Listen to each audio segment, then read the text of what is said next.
So there I was, dead. Not metaphor dead, actual dead. I walked into an ancient ruin looking for a power-up. An old formation went off like a landmine, and it deleted me from existence. 1 second, I'm a top-tier expert. Next second, I'm confetti. Then a bolt of purple lightning tore the night open and slammed into a boy in a broken-down shack, and the boy was me. 16 years old again. Back in the body I started with. Back in the exact shack behind the Jiang family mountain where my whole miserable story began. I coughed up blood and opened my eyes, and 3 men were already standing in my doorway. Great. 10 seconds into my second life and I've got company. This good-for-nothing actually woke up, the leader said, looking at me like I was gum on his shoe. Saves me the trouble of healing him. He tossed a pill bottle on the table. Master Zhen's gift. A spirit essence pill, delivered to the poor, sick trash out of the goodness of a great man's heart. A piece of trash daring to challenge Master Zhen. Ridiculous. One of them spat it out and they left, laughing. I lay there. Let me back up because you need to understand who trash is. In the Jiang family of Tiangong City, I was the young lord. The real one. Son of the patriarch. Respected, flattered, the whole treatment. Then my father vanished into thin air when I was 8. My mother had already disappeared before that. I've never even seen her face. Overnight, the son of the house became the orphan nobody wanted around. My grandfather, Huan Yu, was the true head of the family. But he'd gone into seclusion, so the seat passed to my second uncle, Huan Lei. Temporarily. You already know how temporarily goes. Uncle looked at me and saw a threat, so he cut off my resources, starved my cultivation, and let the clan treat me like a chew toy. My meridians were born clogged, so I couldn't cultivate fast anyway. Add 0 pills, 0 support, and constant bullying, and you get the family joke. The waste young lord. The trash. And the man who actually put me in this bed? Zhen Kai. Zhen Kai was the alchemy guest the family kept around, and the family kept around a lot of things it shouldn't have. 2 days ago, he cornered a 12-year-old maid and tried to have his way with her. I stepped in. He put a palm through my chest for it and left me to rot. There's a crimson handprint over my heart to prove it. Souvenir. Zhen Kai, I said to the empty room, you vicious little snake. I'm keeping that one. Here's the part he didn't plan for.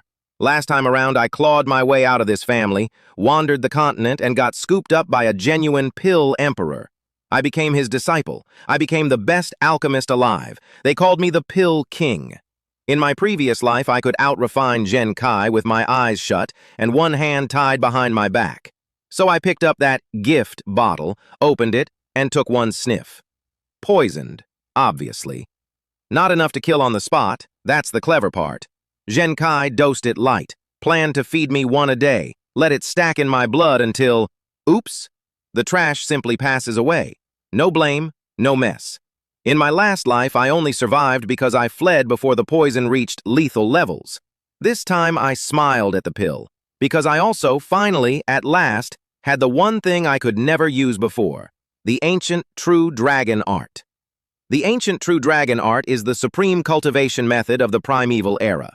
Old forces used to go to war over rumors of it. Cultivate it to the peak, and you don't just get strong, you incarnate into a true dragon and stomp the world flat.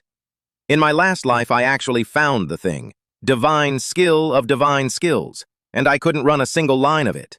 Why? One rule. You have to start it before you turn 20, before your bones finish setting. Last life, I was way past that, so I owned the greatest cultivation art in existence and got to stare at it like a locked phone I forgot the password to. Biggest regret of a very regretful life. Now? 16. Bones soft. Password remembered. The ancient true dragon art is a body-tempering art, and it is greedy. The instant I ran the first line of it, an invisible black hole opened around me and started inhaling the spiritual energy straight out of the air. The whole shack went into a blender. The tables shredded. The stools shredded. The teacups gave up entirely and became dust. And somewhere in my bones, something enormous and ancient rolled over and woke up. Then it went for the poison. I braced for a long, careful detox. What I got was a dragon waking up in my bones and gut-renovating the whole house. My meridians were born clogged. That's the whole reason I was trash for 16 years. The reason no pill ever worked and no training ever stuck. The dragon art didn't clear them gently. It ripped them open by force. Felt like being unzipped from the inside, one seam at a time. I spat out a mouthful of black, hissing blood that ate a smoking hole through the floorboards. And the poison? The lethal, undetectable, master-crafted poison Genkai spent real effort on, gone. The dragon art ate it like an appetizer. Didn't even slow down for the main course. How terrifying, I whispered at the smoking floor. Genkai, you spent all that effort brewing me a pre-workout drink. One night. That's all it took. By dawn, my clogged meridians were wide open, several times stronger than a normal person's, and I'd blasted through to the 5th level of body refining, the level where true Qi is born inside you. I threw one punch and felt like I could crack a mountain over my knee. Genkai's poison had turned me into this. I want that carved on something. The door creaked. A small figure rushed in holding 2 steamed buns, cheeks flushed, out of breath. Young lord, are you feeling better? Mei Lin. My chest did a thing that had nothing to do with the handprint. She's my maid. My father took her in when she was tiny, and she's stayed by me ever since. Bullied, broke, overworked, and still the only person in this entire family who ever cared whether I lived or died. She's also the girl Genkai tried to defile. I saved her once, 2 days ago, and got my heart caved in for it. In my last life, I couldn't save her the second time. When Genkai came for her again, she bit through her own tongue rather than let him touch her. She died. And I carried that like a knife in the gut for the rest of a life I spent avenging people who were already gone. I stood up and hugged her before I even decided to. You're really okay, I said into her hair. She was alive and warm and confused about why the young lord was hugging her, and my throat did something complicated. Silly girl. This life, nobody touches you. Not Genkai. Not anyone. I don't care what I have to burn down to make that true. She'd been up all night again, working herself raw to buy me medicine we couldn't afford. Her hands were split and swollen because ointment costs money and we didn't have any. I held those little scarred hands and something cold and permanent settled in my chest. Mei Lin, stop working yourself to death. From now on, I've got plenty of ways to make money. I'm a pill king. To me, money is just a number I haven't written down yet. Tisk tisk. Didn't expect you to be this lucky. Cold voice in the doorway. The kind that makes your skin crawl before your brain catches up. A short old man in a gray robe, eyes like a viper doing math. Sun Yuan, Genkai's errand snake, the one who grabbed Mei Lin and delivered her to his master like takeout. If I hadn't shown up, she'd have been ruined right there. Mei Lin went rigid and hid behind me. You need something? I said, one hand on her back, voice flat. Master's a generous man. Sent me to check on your health. He set down a second pill bottle and gave a little yin-yang giggle. Take your spirit essence pill. Never forget his kindness. More poison. Room service. He left cackling. Mei Lin frowned at the bottle. Why would Genkai be nice to you all of a sudden? He's probably scared, I lied easily. I'm still the young lord. Kill me openly and he can't explain it. Then I sniffed the bottle and yeah, tampered, of course. Let me be clear about the comedy of my situation. My mortal enemy had decided to murder me by slow poison, which meant he was about to personally hand-deliver, 1 per day, exactly the mid-grade spirit pills my dragon art needed to grow. Too weak a pill and it's useless to me. Too strong and my body can't take it. Genkai had, by sheer malice, dialed in the perfect dosage. He wanted to feed me to death. Instead, he signed up for a daily supplement subscription and put himself on billing. Thank you, Genkai. Truly. Keep them coming. Half a month went by, and Genkai kept his end of my accidental deal beautifully. Every single day, like clockwork, Sun Yuan came slithering up to the shack to drop off one fresh, perfectly dosed, meticulously poisoned pill. Every single day I said thank you, closed the door, and fed it to the dragon. I cultivated day and night, and the ancient true dragon art did not disappoint. In 2 weeks, I locked in my realm, hit the perfect stage, and my body went from trash to monstrous. I hadn't swung at anybody yet, but I knew flat out I could turn a 6th-level body-refining martial artist into paste. Every last one of Genkai's daily kindnesses went straight into the tank. Best supplement subscription a man could ask for, and the enemy was footing the bill. Then one afternoon I heard Mei Lin scream, and my good mood ended. Out in the family compound, a fat woman named Aunt Lan ran the maid's pay. She'd decided she didn't like Mei Lin for the crime of serving me, so she was skimming half the girls' wages and daring anyone to say a word about it. The other maids stood around watching and smirking because kicking the young lord's servant was free entertainment when the young lord was a joke. 5 taels? Aunt Lan, I work every day on time, it should be 10. You little bitch, you want 10? Aunt Lan's voice could curdle milk. Half is generous. Take it and get out. Don't you know who you are?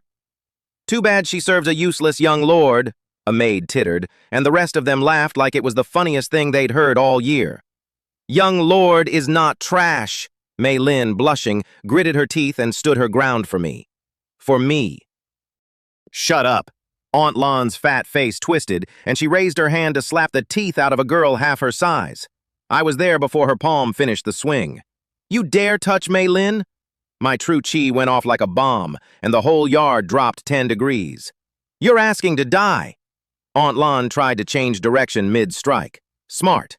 Didn't matter. My aura hit her like a spear through wet paper, snapped every bone in her right hand, and the leftover force punched her in the heart. She flew 20 meters and landed spitting blood. Qin Feng, she wheezed, eyes bulging, like the name itself was impossible.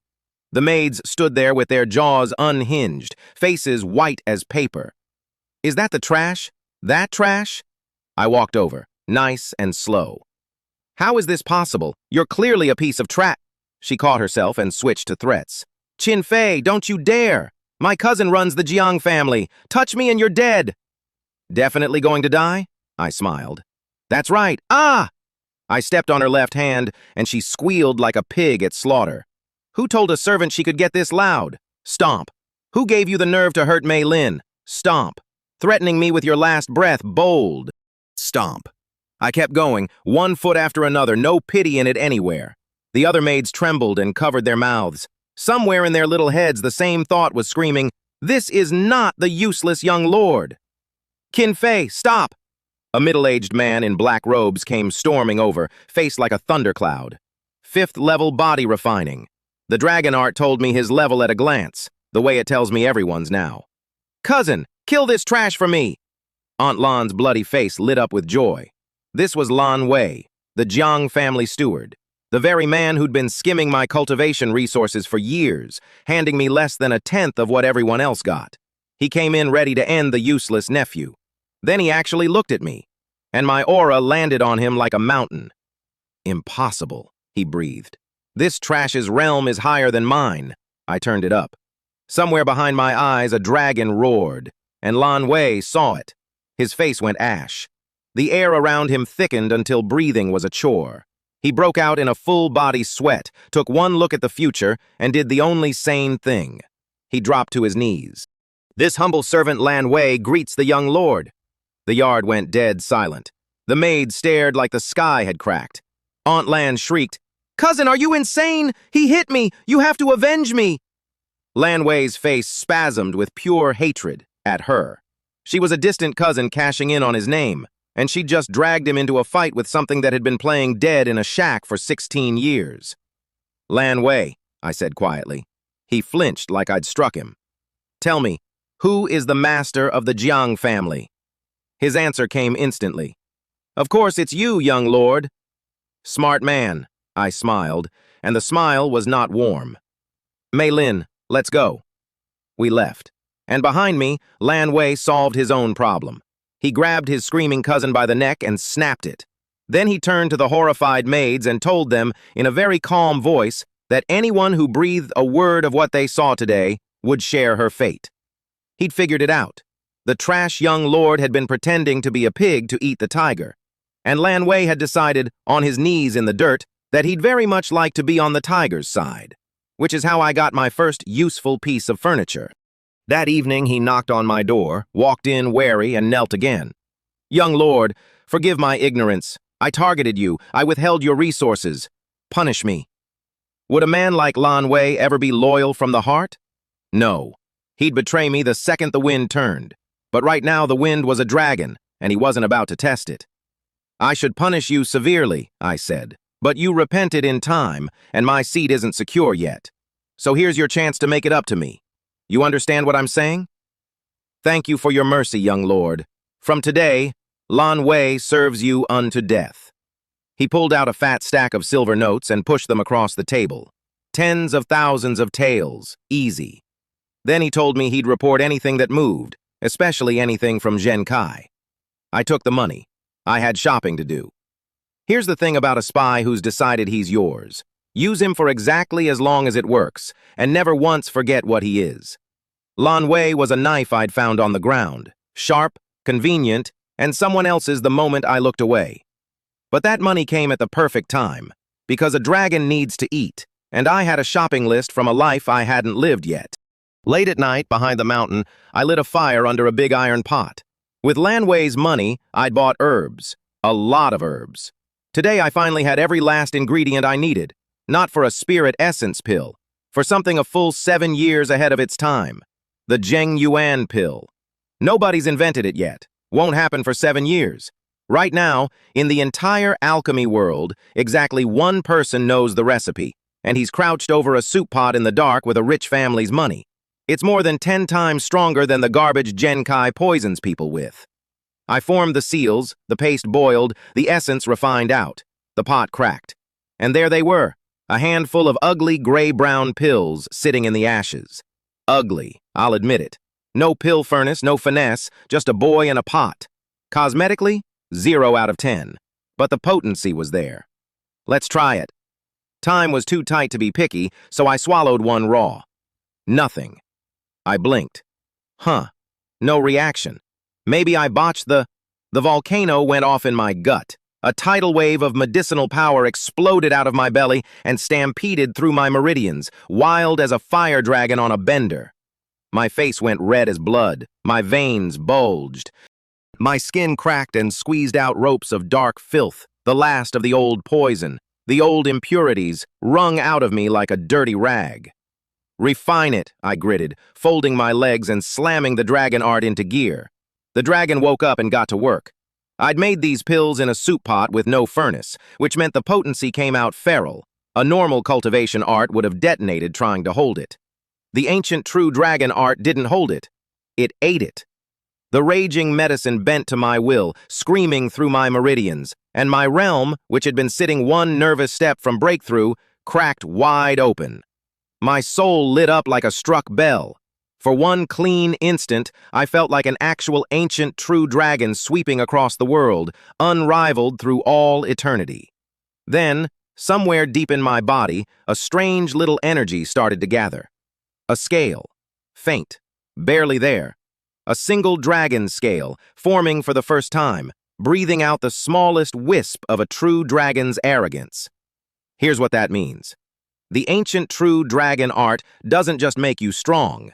It builds you a true dragon's body, scale by scale, from the first one all the way to godhood. Even a single scale puts your flesh above every ordinary cultivator alive.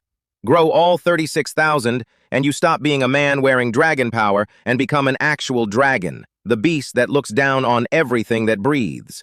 I had exactly one, and it wasn't even fully set yet. Baby's first scale. Without a real scale, I can't climb any higher, I muttered, and a mortal body condensing dragon scales on its own by raw effort is somewhere between nearly impossible and just impossible. Nearly. There's a cheat. Deep inside the mountain range behind my family, a range so vicious no power in Tiangong City has ever tamed it, there's something that helps the scales form. I knew because I'd read about it in a life I hadn't gotten to yet. But I wasn't strong enough to go there, yet. So while I waited, I picked up a fist. Cultivation methods come first, martial skills second, and I chose one on purpose. The earth-splitting fist. Everyone looks at it and yawns. Clunky, basic, nothing special. For countless years, people wrote it off and never bothered to master it. They never learned its real name. Cultivate it to the very end, and it becomes the earth-splitting divine fist. My old master pointed me at it once, and if he hadn't, I'd have skipped it too. I threw one punch and the air screamed. The boulder under me grew a fist-sized hole. Another. The whole rock crumbled to gravel. Ordinary, I said to nobody. Sure. For weeks I trained like a lunatic. punching stone, standing under waterfalls, being crueler to myself than any enemy ever managed. I had a clock running. Zhen Kai was in seclusion trying to break into the true spirit realm, one whole tier above me. If he pulled it off before I got strong, my plans were confetti again. Body refining and true spirit realm are a hair apart on paper and a canyon apart in a fight. Then Lan Wei brought news that stopped my training cold. Young lord, you remember the marriage the family arranged for you as a child? The eldest daughter of the Li house in Yunkong City, Lin Ru. Oh, her. In my last life, I met Lin Ru exactly once. That one meeting made me a laughingstock for years. She'd finally come. The next morning, the whole Jiang family was scrubbing and bustling. Wine, food, servants sprinting everywhere. Grand enough that even I, the ghost of the house, got invited to the hall. The hall was packed. At the head sat a broad, square-faced man, all smiles, whose smile flashed cold the instant he clocked me. Huan Lei, my beloved second uncle, acting patriarch, the man starving me for sport. His clansmen filled the left side, strangers filled the right, different clothes, different bearing, and among them, one girl, about 16, calm and cold, with the kind of beauty that makes men want to conquer something. Lin Ru. I'll be honest, she was stunning. I noted it the way you note a nice sunset. Then a voice yanked me back to the room. Oh, if it isn't the good-for-nothing Qin Feng. You've got nerve showing your face here. A 20-year-old, sneering provocation all over him. Chen Hao, Huan Lei's son. He'd crowned himself the new young lord on his daddy's borrowed seat and spent his days trying to erase me. Even you get to come, Chen Hao, I said mildly. I'm the young lord. Why wouldn't I? He blinked. Why wasn't the trash groveling? Then he got angry, which was his default setting.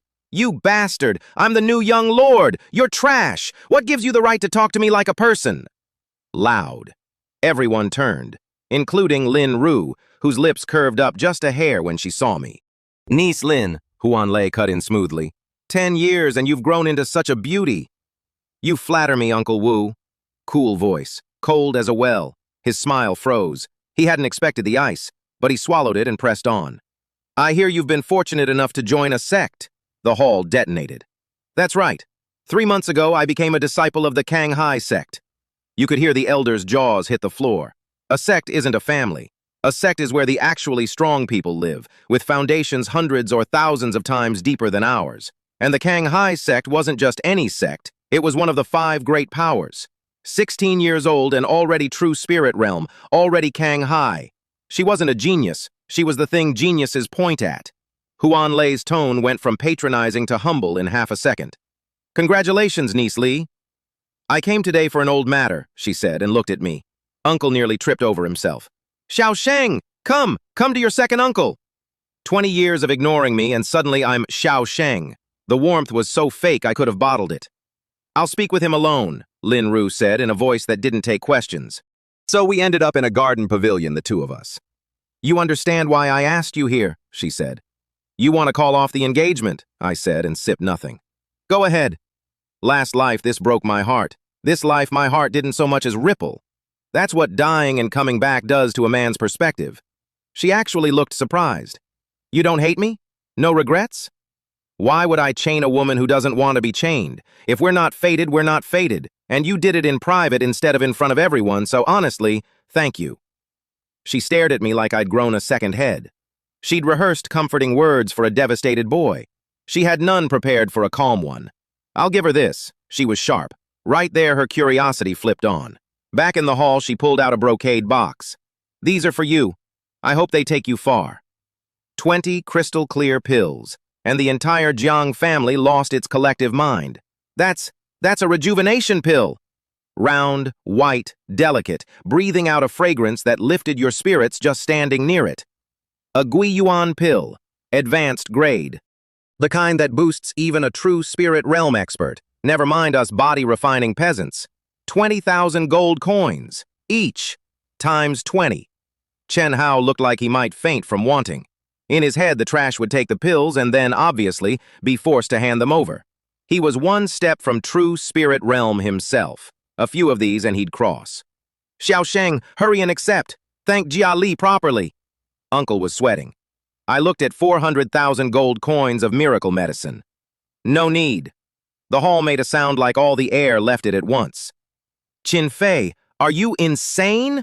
Chen Hao nearly came off his seat. He wanted to reach across the room and rip them out of my hands.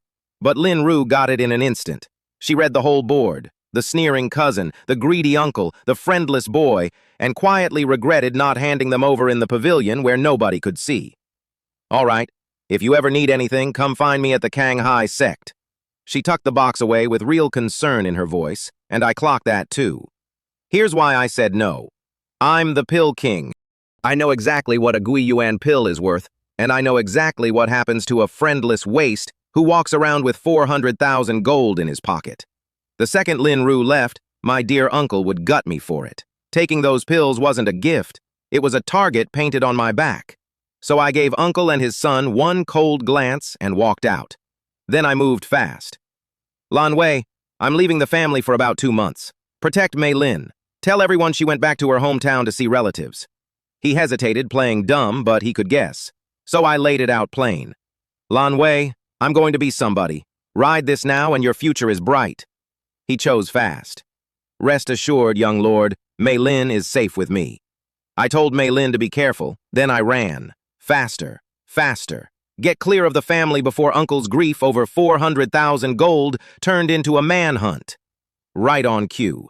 I wasn't gone long before Chen Hao, face black as a storm, led 10 killers to my empty shack. Damn it, the trash got away! He screamed at the broken door. After him, at any cost! He went for the back mountain, he can't be far. I'm going to torture this trash to death. 20 Guiyuan pills, gone for nothing. He wasn't going to let that go.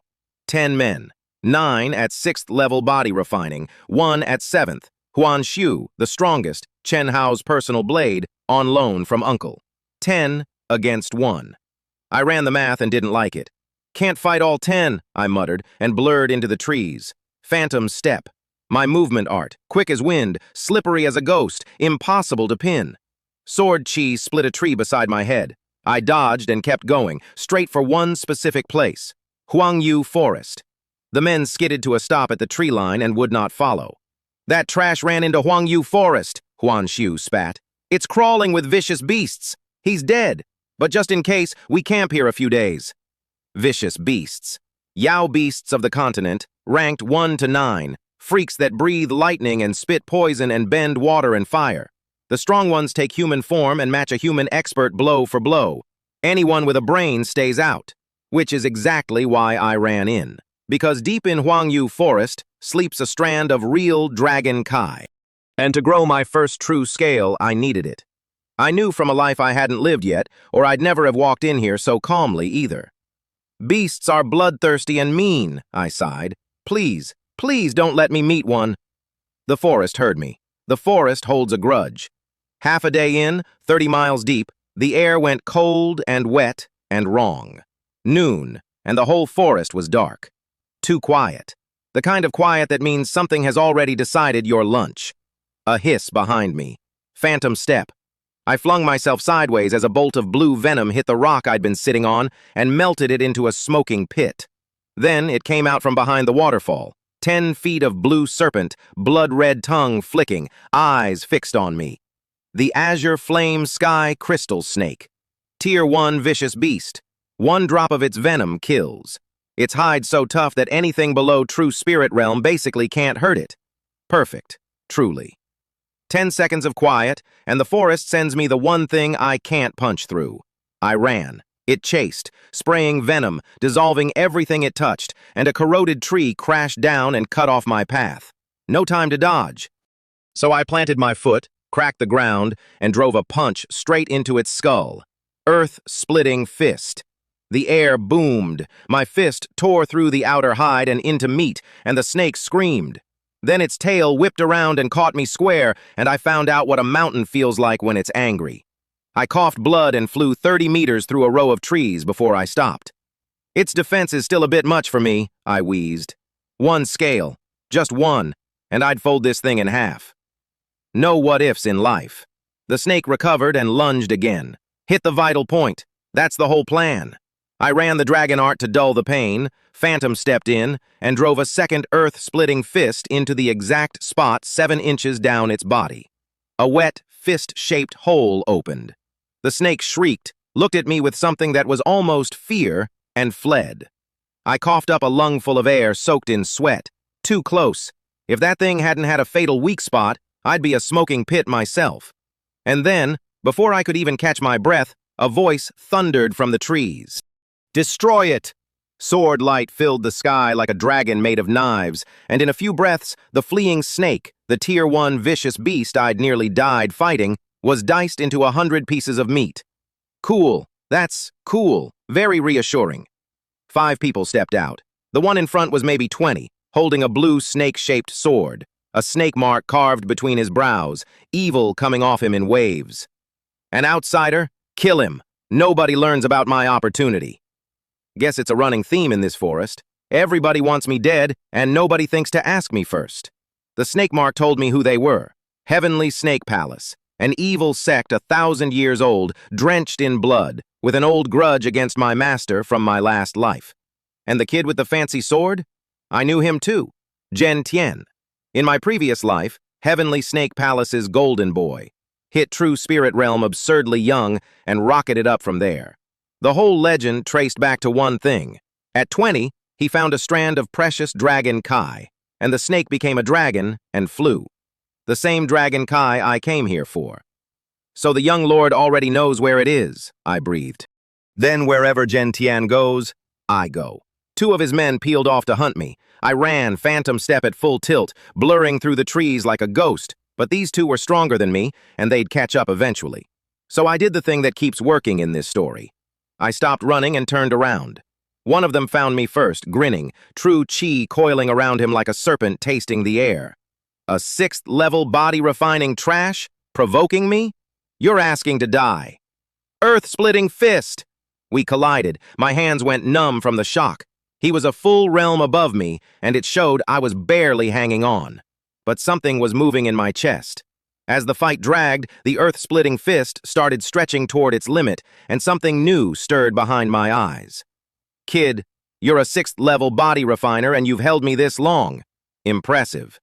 He formed seals, 2 giant snake shadows rising beside him, cruelty in his eyes.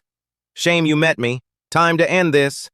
The snake chi came from my throat, and the mantra of the earth-splitting fist bloomed in my head, word by word, like someone finally turned the lights on. Ha! I finally get it! The aura around me changed. Completely. Earth-splitting divine fist. Break! Impossible! His 2 snake shadows were paper. My fist punched through both and kept going, and before his horror finished loading, it landed in his chest and left a hole you could see daylight through. He hit the ground and stopped being a problem. That's the difference between the ordinary and the divine. Earth-splitting fist is a martial skill anyone can swing. Earth-splitting divine fist is fist intent, a will. Pure, arrogant, crushing force that uses the single strongest thing you've got to break everything in front of it flat. Most people cultivate that fist for a lifetime and never touch the intent. I found it with a serpent expert's killing move a foot from my face, because nothing teaches like the second before you die. And I felt it land at the root of me, every muscle full of it now, humming, almost dying over and over on a schedule. Turns out that's a very efficient tutor. The second pursuer got the same lesson, more or less. That's 2 down. Counting Zhen Tian, 3 snakes left in the forest. And only Zhen Tian knew where the Dragon Kai slept, so I needed him alive exactly long enough to lead me to it. He didn't disappoint. I found the 3 of them at a cave mouth, half hidden behind cleared vines. Zhen Tian's face was twitching with joy. A true dragon descended here long ago and left its Dragon Kai. Devour it, and I soar! His 2 guards' faces changed. Even they hadn't known the treasure was this big. Zhen Tian didn't wait for the rest of his men. Too excited. He told the 2 to keep watch and stepped into the dark alone. Perfect. 2 guards at the door, both 8th-level body refining, both above me. Killing them loud would bring Zhen Tian running. Then I saw the little pale blue plant by my foot and grinned. Misty grass. Most people have no clue what it does. The Pill King does. On its own, it's the base for a hallucinogen strong enough to scramble a true spirit realm expert. I couldn't brew the full drug out here. I didn't need to. I just needed 2 guards a little sleepy. The 2 of them stood there daydreaming about their glorious futures as the young lord's favorites, never noticing the faint blue mist creeping up their legs. Something's wrong, I feel dizzy. Me too, no energy, oh no! Too late. A thread of chi burst out and opened both their throats. They dropped, staring at the boy who'd been standing right next to them the whole time. How are you still alive? Disappointed? I walked past them into the dark. Inside, the cave opened up huge and pitch black, but a 5th-level body refiner sees fine in the dark, so no problem. A wash-basin-sized monster lunged from the wall, a white jade spider, fast, armored, a pack hunter. Except this one was alone, and under it lay a heap of its own dead kin, all cut clean. Zhen Tian had been here. The heavenly snake sword had wiped out a whole nest. Good to know the blade was as sharp as the legends said. I turned this one into paste with a divine fist and moved on. Then the pressure hit. A terrifying aura fell from nowhere, like a waterfall of pure dominance, and even my body buckled under it. I slammed the dragon art into gear to stay standing. Then, from the deep of the cave, a roar. Not a beast's roar, a true dragon's. Proud, invincible, looking down on all living things. And the moment I heard it, the ancient true dragon art spun up several times faster, shrugging off the pressure like it was nothing. Dragon Kai. It knew its own. This was it. I ran toward it, and the closer I got, the stronger I felt. The art drinking the ambient dragon breath, my body actually powering up just from being near the thing. Then I heard Zhen Tian laughing like a maniac. There it was. Floating in the void in front of him, a beam of golden light, thick as an arm, less than half a meter long, roaring. Small, unassuming, and so oppressive the empty air around it cracked. Here's my problem. Zhen Tian was 9th-level body refining, carrying the heavenly snake sword, and he wasn't feeling the pressure at all.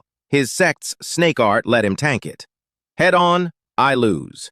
My divine fist was brand new, my realm was lower, and he had a treasure blade. 1 shot. That's all I'd get. So I hid in the shadows and waited for my moment. Zhen Tian took his. Devour! A snake shadow, meters long, lunged for the Dragon Kai, and the golden light roared and shattered it in an instant. Because how dare a snake reach for a dragon? The Dragon Kai threw Zhen Tian back, coughing blood, furious that a worm had reached for the crown. Now, I went. Phantom step past its limit, stone cracking under every step. Zhen Tian saw me and screamed, and swung the heavenly snake sword. The sword chi hit my back. In the same instant, my right hand closed on the Dragon Kai. And the Dragon Kai, which had just annihilated a snake for daring to approach, felt the ancient true dragon art inside me and simply came home. Poured itself into my body on its own. I coughed 2 mouthfuls of blood from the sword strike, but I was grinning. Got it. Little bastard, give it back! Zhen Tian's opportunity, the treasure he'd nearly died for, walking off in someone else's body. Want to kill me? I sneered, already phantom stepping away. You'd better have the ability. He chased. Of course he chased. He knew the Dragon Kai took time to refine, and until I finished, he could still rip it back out of me. So he came apart at the seams, snake shadows the size of houses tearing through the tunnel behind me, rocks flying, the whole cave shaking down. 1 blast left a crater full of black poison where I'd been standing half a breath earlier. Another nearly caught me, and I bent the phantom step to an angle that shouldn't exist to slide out of it. His serpent chi crossed dozens of meters in a blink. My back still ached from that first sword cut. If one of those shadows landed clean, tempered body or not, I was paced. So I did not slow down for anything. Others take ages to refine Dragon Kai, I muttered, running for daylight. For me, it's a snack. I burst out of the cave with a mountain collapsing behind me, and I did not look back. Let Zhen Tian howl in the dark. He'd get his second chance with a dragon someday, in a version of history I was busy erasing. Because I had the Dragon Kai now. And with it, the first real step of becoming a dragon was mine. Out in the forest, I found a quiet spot, sat down, and started to refine. The Dragon Kai didn't fight me. It nested in like it belonged there, and my body drank. My meridians widened, my bones sang, and that faint, half-formed scale from before, the embryo, finally set. Hard. Real. My first true dragon scale. 1 scale. In a mortal boy. And already my flesh had left ordinary cultivators in the dust. I spent the next stretch in the forest doing what a dragon does. I ate. A wind shadow wolf came at me, and I cut a steak off it and roasted it over a fire, which felt about right. Turns out apex predator is a fun bracket to be in when you're the apex. More than a month passed. By the end of it, I could go toe-to-toe with a true spirit realm expert, a full tier above where my realm said I should be. Hard work pays. The dragon art pays better. And while I sat in the forest getting stronger, back home my dear cousin was making a mistake he would not survive. At the edge of Huangyu Forest, a group came stumbling out in a panic, bloody, torn, terrified. And at the front, dragging herself along and looking back every 3 steps, was Lan Wei. 7 men blocked her path. The leader looked down at her like she was an ant. Huan Shu, Chen Hao's strongest blade, and 6 of his killers. Kneel and kowtow, fawn on me like a dog, and maybe I'll give you a clean death, Huan Shu said, savoring it. Otherwise, I'll make you beg to die. Here's the thing about Lan Wei. I'd pegged him as a knife I'd found on the ground, sharp, useful, disloyal the second the wind turned. And the wind had very much turned. Chen Hao's men had him cornered, and all he had to do to live was give me up. He stood up instead, straightened his back. In my whole life, I may not be a hero, he said, but I never once regretted backing the young lord. Your arrogance won't last. He'll come back and settle every one of you. Huh, called that one wrong. Maybe the man had a spine after all. Huan Shu's face went cold, and his sword came down. Those who want to kill me, did any of you think to ask me first? Cold voice. Falling leaf quiet. Lan Wei's despair evaporated on the spot. I stepped out of the trees. Qin Feng, you're alive! Huan Shu lit up. Alive was better. Alive, he could drag me back for a reward. Kneel and cripple your own cultivation, and maybe I'll spare you some pain. Young lord, run! Lan Wei shouted. Back into the forest! He was thrilled to see me and absolutely certain I couldn't take 7 of them. I ignored the offer. One of the men behind me sneered, gathered his chi, and slapped a vicious palm strike straight at my spine. I let out one cold breath, and the aura that condensed in my body was the kind that ends worlds. Huan Shu's pupils shrank. That's sword intent! Because somewhere between the snake and the dragon Kai, I'd crossed a line I didn't announce. He'd spent decades on the sword and never touched sword intent. And here it was, radiating off a boy the whole family called garbage. The man who'd struck at my back coughed blood and folded. So did the others around him, all of them, at once, without me lifting a finger. Just the pressure of it. How? What is this? Huan Shu fought his own sword up, desperate against something he couldn't even see. Enough! I flicked a finger. A thread of sword chi shot from my fingertip, and a red line opened between Huan Shu's brows, and kept opening until he came apart in 2 clean halves. His sword hit the ground and rang. The 6 survivors bolted. Stay, I said, and let the invincible sword intent off its leash. It wasn't even a tenth of the real thing. It obliterated all 6 anyway, souls scattered, bodies dropping like cut string. 7 body refiners, 6th level and up. Gone in the time it takes to say so. Lan Wei sat in the dirt with his mouth open. I drew Huan Shu's fallen longsword to my hand with a pull of chi, flicked it once to hear it sing, and decided I liked it. Lan Wei, you still in one piece? Young lord, I never imagined your strength. How did Chen Hao's men run you all the way out here? His face crumpled. Young lord, Mei Lin's hiding place got out somehow. Chen Hao took men to my house today and dragged her off. He swallowed. Word is, Zhen Kai's about to leave seclusion. Chen Hao means to send Mei Lin to him, as a gift. Everything in me went very cold and very quiet. Chen Hao, I said, how dare you? The aura came off me like a god of death opening its eyes. Lan Wei went white and shook where he sat. The air froze solid, and then I wasn't there anymore. I pushed the phantom step past anything it was built for, eyes bleeding red. In my head, one sentence over and over. It was my fault. I got careless. Hiding Mei Lin with Lan Wei bought time, but Chen Hao had eyes everywhere, and she couldn't stay hidden forever. Mei Lin is my maid on paper. In my heart, she's family, and one of the very few things in either of my lives worth protecting. Last life she bit through her own tongue to die clean rather than let Zhen Kai take her. Not again. Not this time. I don't care if I have to level the family to the foundation stones. Chen Hao, Zhen Kai. If she has one bruise on her, I'll show you cruelty this world hasn't invented yet. Chen Hao's estate was the grandest in the family. Walls, ponds, artificial hills, guards in 7-man teams rotating on patrol. 21 fifth-level body refiners, minimum, all to protect one preening idiot.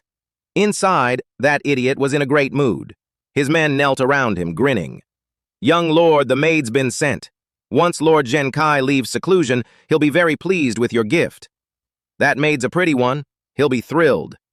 Chen Hao's smile turned rotten. Pity Qin Feng died so easy in the forest. If he hadn't refused Lin Ru's pills, I'd already be 9th level. His voice dropped, gleeful and vile. Since the trash cared so much about his little maid, hand her to Zhen Kai. Let her be humiliated properly. Vent my anger. His men shivered at the cruelty of it. Then something crossed the outer wall like a bolt of lightning. Who goes there? How dare you trespass on Jiang A.H.? The guard didn't finish the sentence.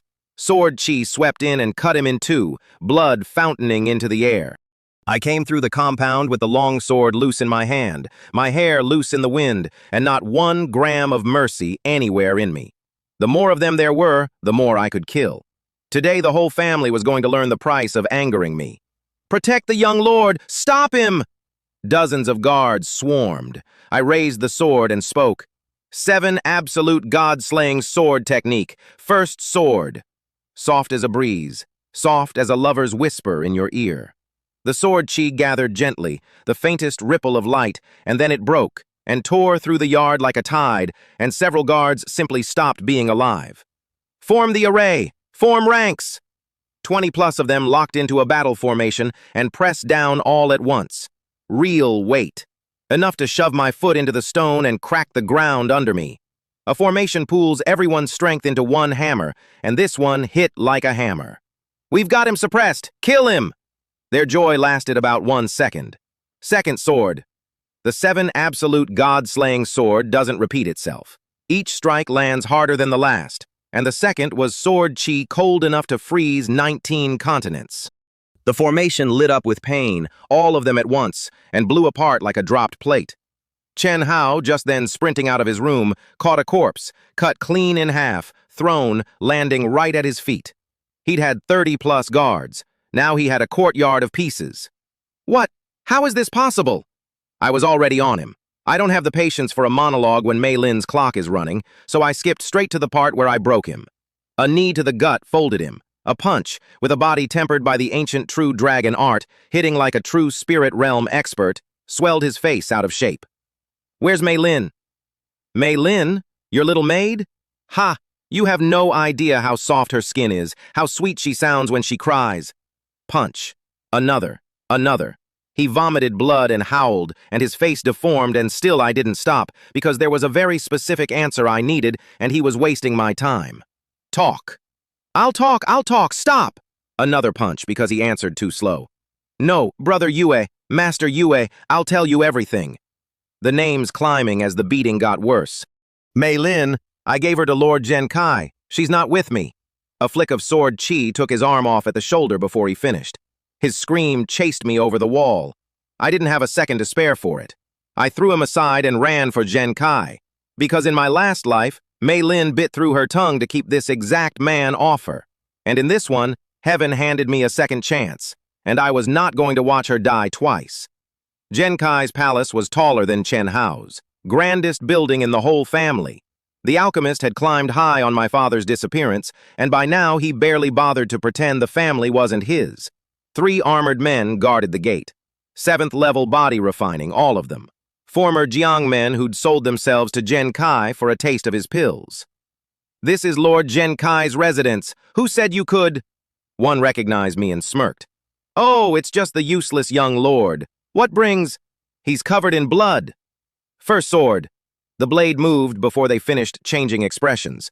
3 7th-level experts, swallowed by sword chi. Blood coming down like rain.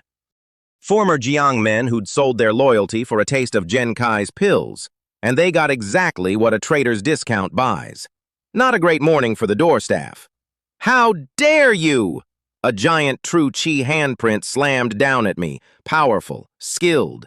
I didn't dodge. I threw a punch straight up into it, and my fist crashed into the palm like a pillar holding up the sky.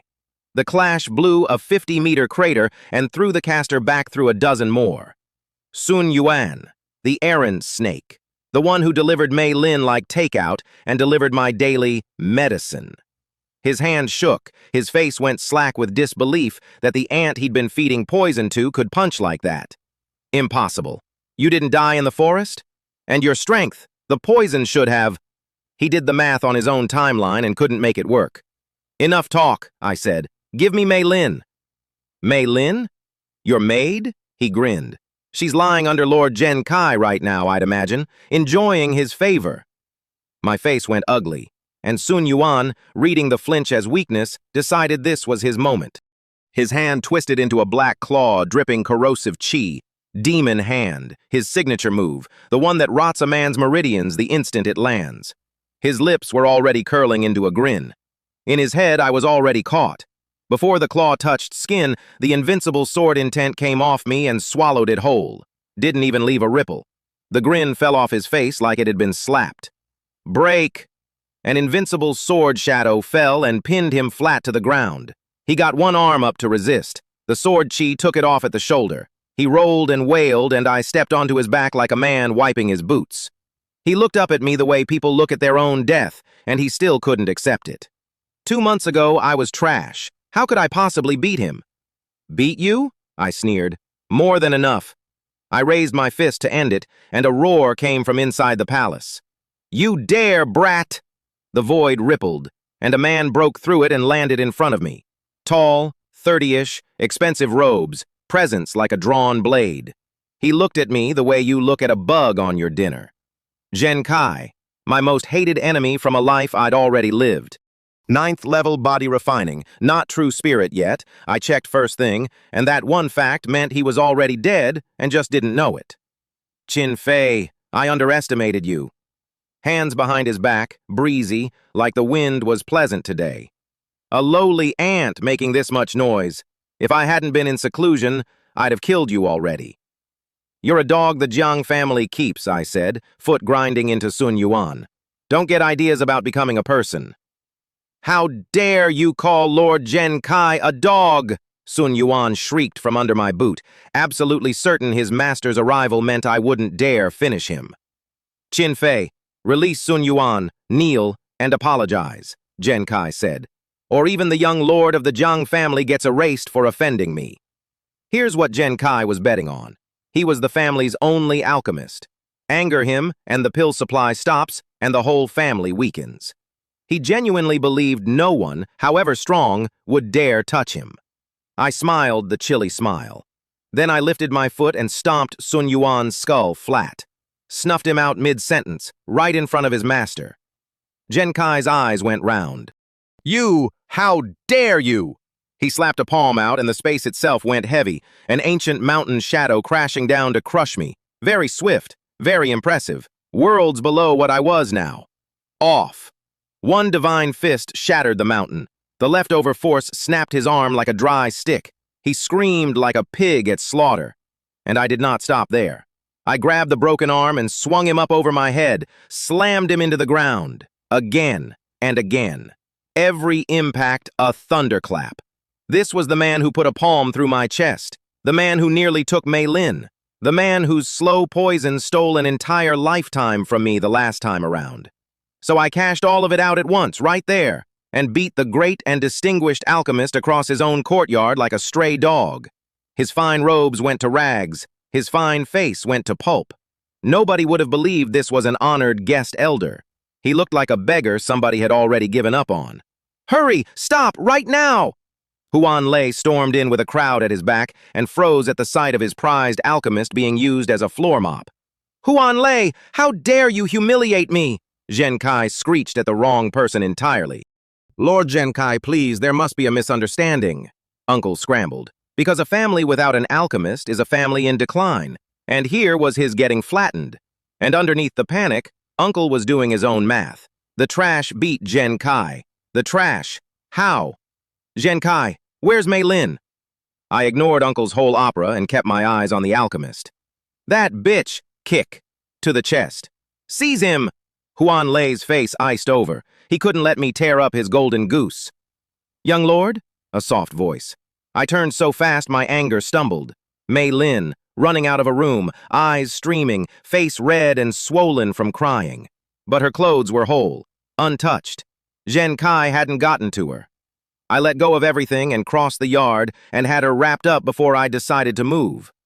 Mei Lin, are you okay? I'm fine, young lord. I'm just so glad you're okay. Worried about me. Standing there wrecked and terrified, and worried about me. Silly girl. Guards, seize this traitor. If he resists, kill him. Uncle was fully unhinged now, his crowd drawing steel. Mei Lin, behind me! I put her at my back and gripped the longsword. Fine. If it comes to it, I leave the family today. I stopped belonging to this version of it a long time ago. Ha ha ha ha! Huan Lei, what's all this racket? A voice like a tiger's, big enough to shake your mind, rolled in from outside. Armored guards flooded the yard around a middle-aged man, tall and straight as a spear, spirit like a young man's despite the gray. Uncle's face fell off. Lord City Lord, why are you here? Lin Song, Lord of Tiangong City, and my father's sworn brother. I knew him. In my last life after I fled the family, I heard Lin Song had come demanding the family hand me over. Too late to help, but he'd tried. I never forgot it. I came uninvited, Lin Song said pleasantly, eyes locked on me the whole time. I hope the Jiang Patriarch forgives me. Lord City Lord, today's simply a bad day. Let me deal with this traitor Qin Feng first, then I'll host you properly. Huan Lei, are you actually this dense or just pretending? Uncle's smile went stiff. What do you mean? I've come to protect my nephew, Qin Feng. Lin Song's tone dropped to frost. My brother Huan Qiang vanished without reason, so of course I look after his son. I meant to visit sooner. I did not expect to walk into this. Every word cut sharper than the last. Huan Qiang is your own blood brother Huan Lei. His son is the true young lord of this family, and this is how you treat him? Lord City Lord, this is a family matter. Even you have no right to interfere. No right? Lin Song smiled. Today I'm interfering anyway. Qin Feng, come with me. Let's see who dares to stop you. I trusted him. The concern was real. I could feel it. So I took Mei Lin's hand and walked, and when Chen Hao opened his mouth to object, Lin Song shot him one look, and the boy shut it so fast he nearly bit his tongue. Only after I was gone did Chen Hao whisper the reason to his father. You're just letting him leave? What else can I do? Uncle hissed. Lin Song is true spirit realm. In this whole city, we can't touch him. He ground his teeth. It's all that damned Qin Fei's fault. If he hadn't refused Lin Ru's pills, I'd already be true spirit myself, and I wouldn't have to bow to anyone. Outside, I thanked Lin Song, and he looked at my broken-down shack with a face full of guilt. You live in places like this? Since my father disappeared, Uncle's seen me as a thorn. So, your uncle feels guilt, he said, meaning himself. I was away for years. I only just learned how bad it got. Your father and I were sworn brothers, and I failed his son. He offered me a room at the city lord's mansion where no one would dare touch me. I turned it down, politely, because the man I hate most, Zhen Kai, was still breathing, and Uncle and Chen Hao were still scheming, and I don't leave a job half done. One thing, Uncle Lei, I kept my voice casual. Do you know why my father disappeared? He hesitated a long moment. I'd chased this in my last life too, hunted for my father across a whole continent and found nothing. The man simply stopped existing one day, and no one, anywhere, knew a thing. Little I know for certain, Lin Song said finally. I was out of the city when Huan Qiang vanished, but if I had to guess, it ties back to your mother. My mother? That stopped me. I knew even less about her than about my father, never saw her face, never learned her name. Not in one life, not in the other. Her identity is a mystery. Even I never met her, and your father was my sworn brother. But I'll tell you this for certain. He lowered his voice, and a true spirit realm city lord doesn't lower his voice for small things. She is no ordinary woman. Her background is unimaginably strong, frightening even. A father erased off the face of the world. and a mother so powerful that a man who could level this whole city had never once dared to meet her, and got quieter just describing her. File it under later. It was going to matter a great deal, just not yet. They moved me and Mei Lin into a real courtyard, flowers, a pond, an artificial hill, dozens of times better than the shack. Mei Lin was over the moon. I smiled and nodded and clocked immediately that every servant and maid assigned to us was a low-level martial artist. Spies. Obviously. Uncle wanted to know exactly how strong I was before he made his move, so I didn't hide it. I went out to the waterfall, drew Huan Shu's longsword, and cut the whole thing in half with the sixth sword. A cut waterfall gets people talking. That was the point. 4 spies were hiding in the trees to watch me train, and I let them, right up until I flicked a sword strike into the woods and cut one man in half. The other 3 ran. I caught them. 2 wouldn't talk and died for it. The last one talked. "I'm Chow family," he choked out. "Our patriarch made a secret pact with Huan Lei. He planted us in the Jiang family years ago, to watch. I killed him too, but my head was somewhere else. The Chow family. The biggest, oldest, meanest family in Tiangong City, 1,000 years deep. And my dear uncle had sold them a key to our house. He didn't just want my seat. He was ready to feed the whole family to a wolf to keep it." "Huan Lei," I muttered. "You absolute idiot. The family is my root, whatever it's become. I don't watch a wolf eat it. So I went to the one place that could help. A cliff behind the mountain, overgrown, forgotten, a place almost nobody knows exists. The Jiang family's last card. The old ancestors. I'd learned about them by accident in my last life. 2 true spirit realm experts, hidden away for decades, sworn to appear only if the family faces true death. The kind of trump only the real patriarch knows about. I got maybe 10 steps toward the stone wall before 2 auras slammed down on me like the sky falling. "Who dares? Turn back!" An old voice, sharp as a blade. "A clansman of the Jiang family. Qin Feng, come to beg an audience with the elders. This is no place for you. Leave, now." They hit me with pressure meant to send a child home crying. I planted my feet and did not go home. "The Jiang family is in danger. I beg you, come save it." "Nonsense. The family is stable. There's no crisis. Get out before we decide you're a liar." 2 auras, front and back, crushing. I got forced back a step and my mind was racing. Both of them true spirit realm. 2 of them, hidden this whole time. Unbelievable. So I did the only thing that ever works for me. I stopped backing up and pushed forward. Earth-splitting divine fist. I threw a storm of punches into pure pressure, and my fist intent, amplified by the dragon art, held. Then broke it. "What awesome fists, boy! You've exceeded our expectations." 16 years old with strength like this, truly extraordinary. Surprised? Sure. Impressed? Sure. Willing to let me pass? No. They got serious. 2 giant handprints came down out of the sky, like the palms of gods and Buddhas. Heavenly God's Buddha hand, they called it. It pinned me flat where I couldn't move, drove me back a step at a time. Folded even the divine fist under its weight like it was nothing. "You should be proud you forced us to this. Now get out." "Qin Feng won't leave until he's seen the 2 elders." I gripped the longsword, and the sword chi in it started to sing. "First sword!" They crushed me under a mountain of god palm and were still congratulating themselves. Talent in every generation, remarkable boy, but young, needs polishing, comfortable, certain, already discussing me like a promising student instead of a threat. That was their mistake. A 16-year-old they'd already filed away as handled. "Sixth sword, break!" Sword chi tore up through the suppression like a tiger clawing for the sky, and I stood up out of a god's palm with a sword in one hand. "Talent in every generation," one of them sighed, half impressed, half annoyed. "It's been too long. Time to stretch our legs." That's when the third figure spoke. "Elders, let Fei in." An old, thin voice. And the second I heard it, everything in my chest went still. I knew that voice, even after all these years. I turned and looked at a face that had aged a lifetime in a few years, and it was him. My grandfather. Huan Yu. "Grandpa." My voice cracked in a way it hadn't in 2 lives. "What happened to you? Why are you this weak?" He raised his head, and the shame on it broke something in me. "I was ambushed, forced into seclusion to heal. But the wound is strange, and even with 2 elders helping me for years, I've never recovered. He couldn't meet my eyes. Feyer, I know every grievance you've suffered, and I couldn't help you. I'm the one who failed you. 2 lines of tears ran down an old man's face. Here's what he'd chosen. There was a cold, vicious chi buried in his body, eating his true chi to feed itself, growing. The ancestors couldn't touch it. He was the Jiang family's one true spirit realm expert, the faith that kept every other power in the city from moving on us. So he hid.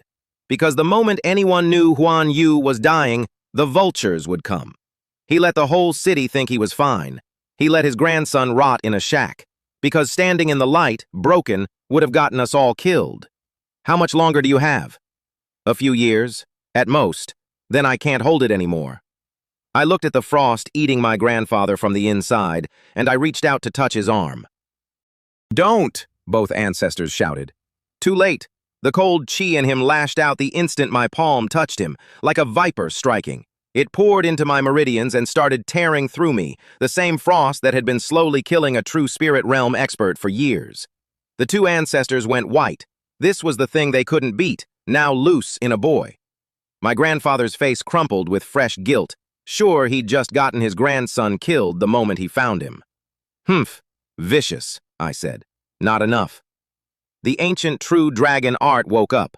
A dragon roared through my body, and wisp by wisp, the black cold chi got dragged out of me and crushed to nothing.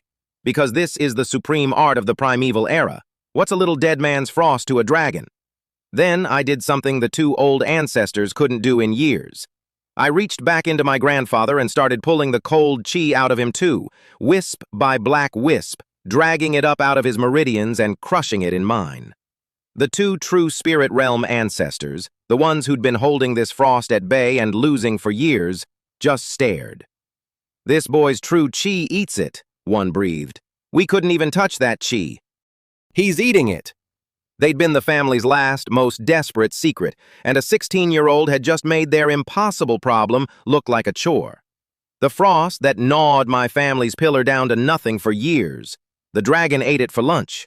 Grandpa's color came back. His breathing steadied for the first time in a very long time. He looked at me like I'd walked out of a legend. Feyer, your true chi, it's arrogant, domineering. It feels like a will. I got lucky, Grandpa, an old opportunity. I told him most of it. Not the rebirth, not the dragon art's name. Some things are too big to hand a man all at once. When I got to Huan Lei, the poison, the years, the plot to kill me, my grandfather's face went black as a storm. That unfilial son. I knew you'd suffered. I never dreamed he'd try to murder you. It's worse, Grandpa. He's been in bed with the Cao family for a long time, and I think the thing eating you, that was them. Huan Yu's fists shook, and in the dark of that cave, the Jiang family's last card came off the table and landed, finally, on my side. So that was one problem handled. I had 2 more waiting at home, and one of them was living inside my own head. Let me tell you about the tenant. An alchemist's real power isn't his hands, it's his soul. A strong soul lets you juggle 100 ingredients at once without dropping the world. Mine, after 2 lifetimes, came back rich, 3-star alchemist rich, in a 16-year-old skull. Nice bonus. Then, deep in my sea of consciousness, I felt something cold that wasn't mine. I went to look, and I found a snake 10,000 meters tall. A heavenly snake. A monster so powerful it barely exists outside legend, and it was curled up inside my own head.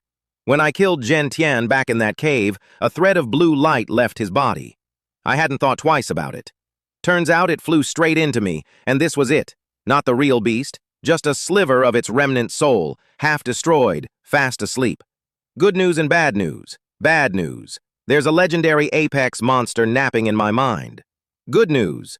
It's leaking soul power, and soul power is exactly what an alchemist eats.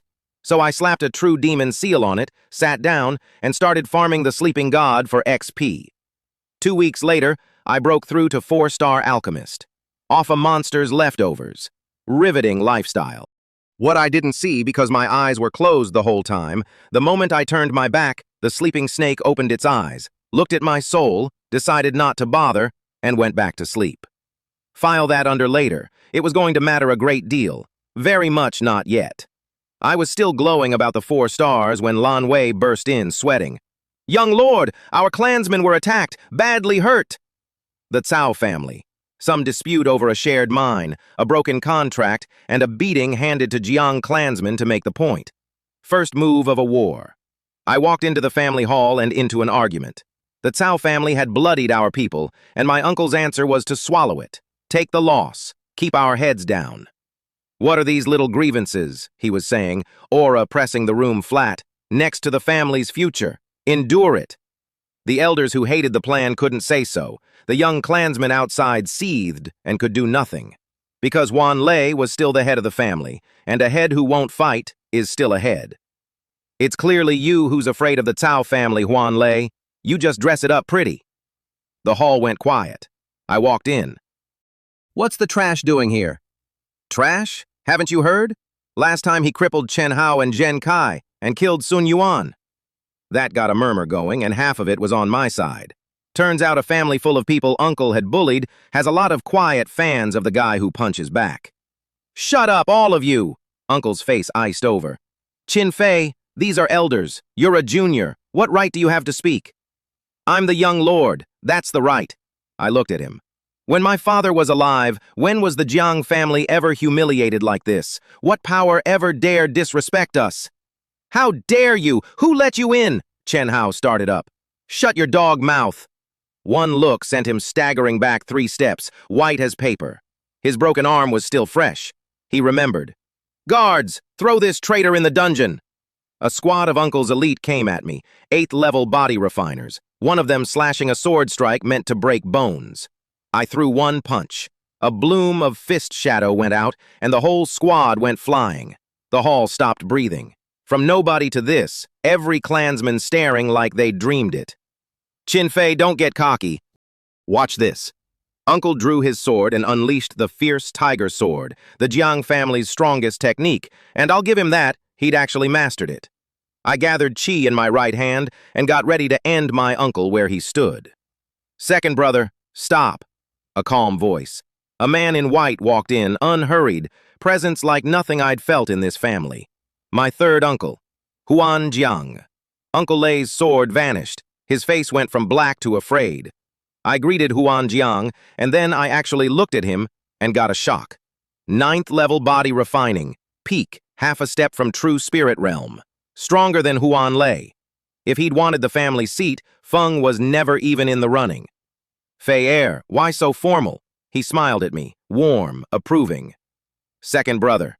His voice turned to iron. "You know why I'm here. I let you hold the seat because I planned to hand it to Fei when he came into his own. I never interfered." Aura rose off him like a dragon uncoiling. "That doesn't mean I knew nothing. I let you play patriarch because the boy's talent was ordinary and it seemed harmless. I did not expect you to try to murder him." "Help this little bastard take the seat?" Feng nearly screamed. "You were acting head. Now hand it back." Half the elders sided with Huan Jiang on the spot. Under Feng, the family had declined, and everyone knew it. Even the young clansmen looked at him now with nothing but contempt. "Fine." Feng's face twisted. "I'll hand over the seat, but tomorrow. Today is my birthday. Let me have one peaceful celebration after all my years of service." Huan Jiang frowned. A day is a long time, but he had no real reason to refuse. "All right, tomorrow." Uncle flicked his sleeve and stormed out with Chen Hao trailing, shooting me a look pure enough to bottle as poison. Later, Huan Jiang told me the truth I'd wanted for 2 lifetimes. He'd been my quiet protector all along. After my father vanished, he'd meant to take me in, but he decided an easy life would waste me, so he let me suffer on purpose, to temper my will, because strength isn't what makes a patriarch. He just never imagined his brother would go from bullying to poison. And here's the part that sat heavy. Last life, if he'd stepped in even once, I'd never have fled the family. Mei Lin would never have died. I'd have spent 1 clean lifetime instead of 1.5 drowning in guilt. His good intentions, in another version of the world, helped bury the person I loved most. He'll never know that. He was never wrong to believe in me. He was just playing a longer game than a dying maid had time for. I didn't tell him any of it. I just thanked him and quietly let go of the small, cold thing I'd been carrying against him. Be careful tonight, Fair, he said, especially tonight. Third uncle was right. That birthday was not going to be peaceful. Night came thick, clouds smothering the moon. Uncle's birthday banquet glowed with lamps and laughter. Wine flowed. He raised a cup, red-faced, drunk, and thanked everyone for their support. Then he picked a target. Huan Bao, the first elder to openly back Huan Jiang that morning. "Huan Bao, drink with me!" He filled a cup, and another, and when Huan Bao begged off, saying honestly he couldn't hold his liquor, Uncle's smile fell off his face like a mask. "You refuse to give me face?" Others tried to smooth it over. Uncle waved them back. "I'm still the head of this family. Everyone out of my way. Tonight I drink with Huan Bao and no one else." I watched from the side, and I understood. This wasn't about wine. "Huan Bao refuses to submit to you," the old man snapped, slamming the table. "Tomorrow you abdicate and you still play the tyrant? Who do you think you are?" Uncle laughed, soft, then sharp, then like a man who'd stopped pretending. "So you all think Huan Lei has no cards left to play? You're wrong." His sword flashed, and Huan Bao's head came off his shoulders. The hall exploded, and then didn't, because everyone lunged for their chi at once, and nobody could move. "Damn it! He poisoned the wine! I can't move! Huan Lei, what do you want?" He dosed the whole banquet. A powder called Heavenly Fragrance folded into the wine, so subtle that an entire hall of martial artists drank it, smiled, and toasted the man poisoning them. Now not one of them could lift a finger. This was never a birthday. It was an execution with cake, and he'd watched me drink from the same cups. So he thought I was frozen stiff with the rest of them. Handy thing about a body remade by the ancient true dragon art, a party drug doesn't stand much of a chance in it. I stayed still on purpose and let him think he'd won. He killed another elder just to prove he could. Then the doors opened, and a line of black-robed figures walked in. "Huan Lei, we've cleared out the ones who resisted for you. Finish these and the family's yours." The Cao assassins, right on schedule. My uncle had opened the front door to a 1,000-year wolf and called it a plan. "You heartless, treacherous, how will you face the ancestors in the afterlife?" a dying elder spat. "The winner is king," Feng laughed. "After tonight, who dares say I'm not?" Then his eyes found me, sitting perfectly still, not frozen. I'd never touched the wine, but he didn't know that. And his face lit up with greed, because whatever I'd done to turn from trash to terror, he wanted it. And a frozen boy is an easy jar to crack open. He came for me, sword up, taking his time, savoring it, and a mountain of aura fell out of the dark and threw him across his own banquet hall. Uncle skidded to a stop, coughing blood, and turned, and his face fell all the way off. Because standing there, aura like a peak about to erupt, flanked by Huan Jiang and the elders, was his father, Huan Yu, the patriarch. Out of seclusion, awake, not dying anymore. Grandpa didn't say a word. He crossed the hall and slapped Huan Lei with a palm full of true chi, and every bone in the man rattled. There is one thing a family man hates more than any enemy, and it is one of his own opening the gate. "You scoundrel," Grandpa said, quiet and terrible. "Guards, take this unfilial son to the dungeon." The whole thing had been a trap. Grandpa healed enough, thanks to a certain grandson pulling frost out of his chest, to fake weakness, bait the birthday stall, and let his traitor son hang himself with one rope. Uncle worked it out too late, choking on the wine he'd poisoned, watching the father he'd written off walk him to a cell. The Cao assassins died where they stood. The ones Grandpa captured all bit down on their own poison rather than talk. But everyone knew whose black robes those were. Huan Jiang took the family seat. Nobody objected. The man was popular, strong, and had just refused it twice on my behalf before Grandpa forced it on him. And I got my father's seat back the day I stopped needing it, which is usually how these things go. One name was missing from the wreckage, Zhen Kai. He'd slipped out during the chaos, and when Grandpa's people ran him down, the trail didn't lead to some bolt hole. It led straight through the front gate of the Cao family, where he walked in like he owned a key. "You won't believe it," Grandpa said, jaw tight. "Zhen Kai was Cao family all along. The alchemist we'd wined and dined for years, the poisoner who put a handprint through my chest and nearly took Mei Lin twice.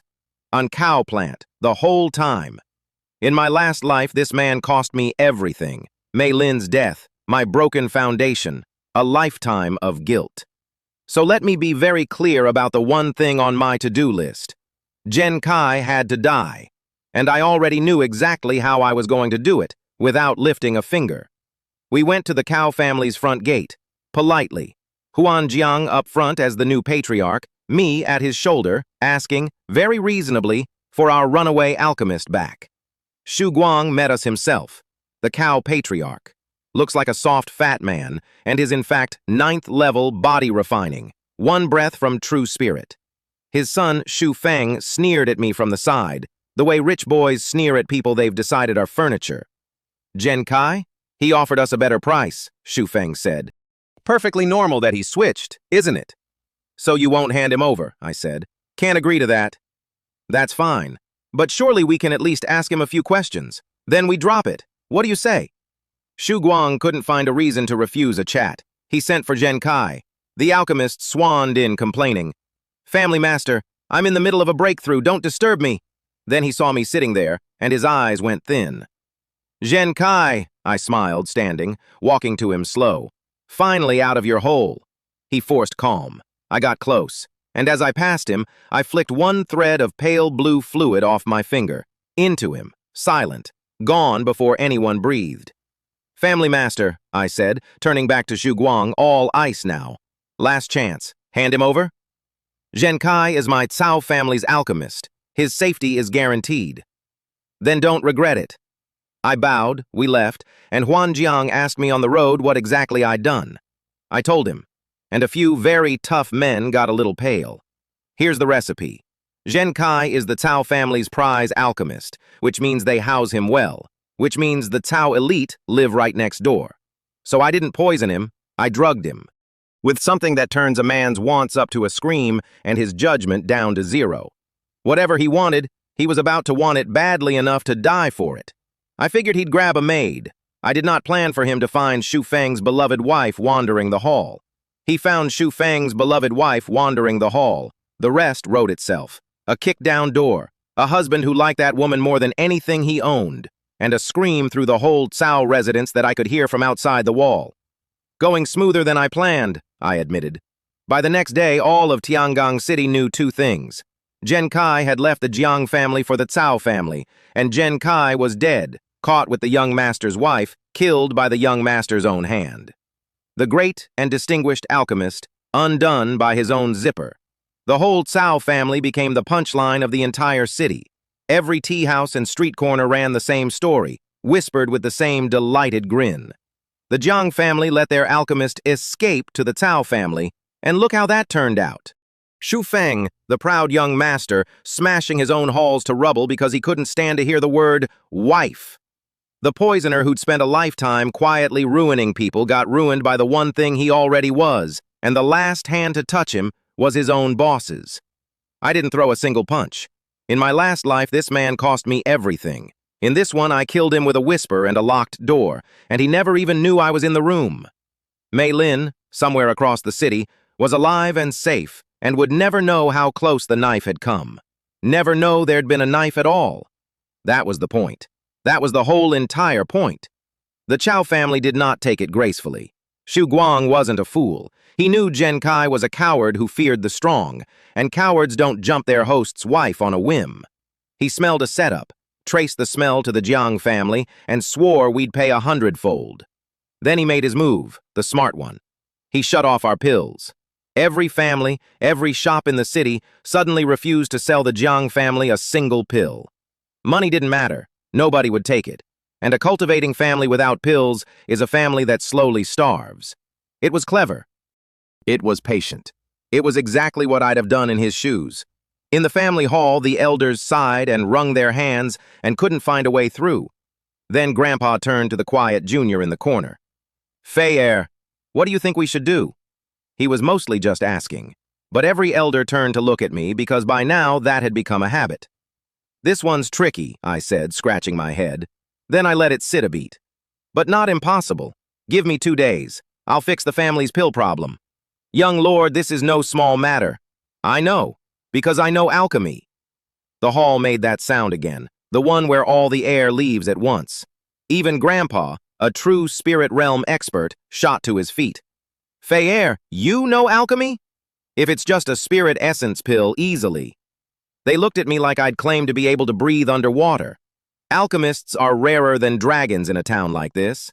A boy who'd never met one. Refining pills? Please. I didn't argue.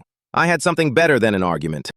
The Zheng Yuan pill. The formula 7 years ahead of its time, 10 times stronger than a spirit essence pill, cheaper to make, and known to exactly one person on the continent. But I'm not an idiot. Walk around with a miracle formula, and every power in the region unites to pry it out of your cold hands. So I didn't sell it myself. I took it to Tianya Tower, the front for the Tianya Chamber of Commerce, a giant far too big for any family in this city to shake down. Their real boss turned out to be a young miss behind a locked door, in the only room on the whole floor.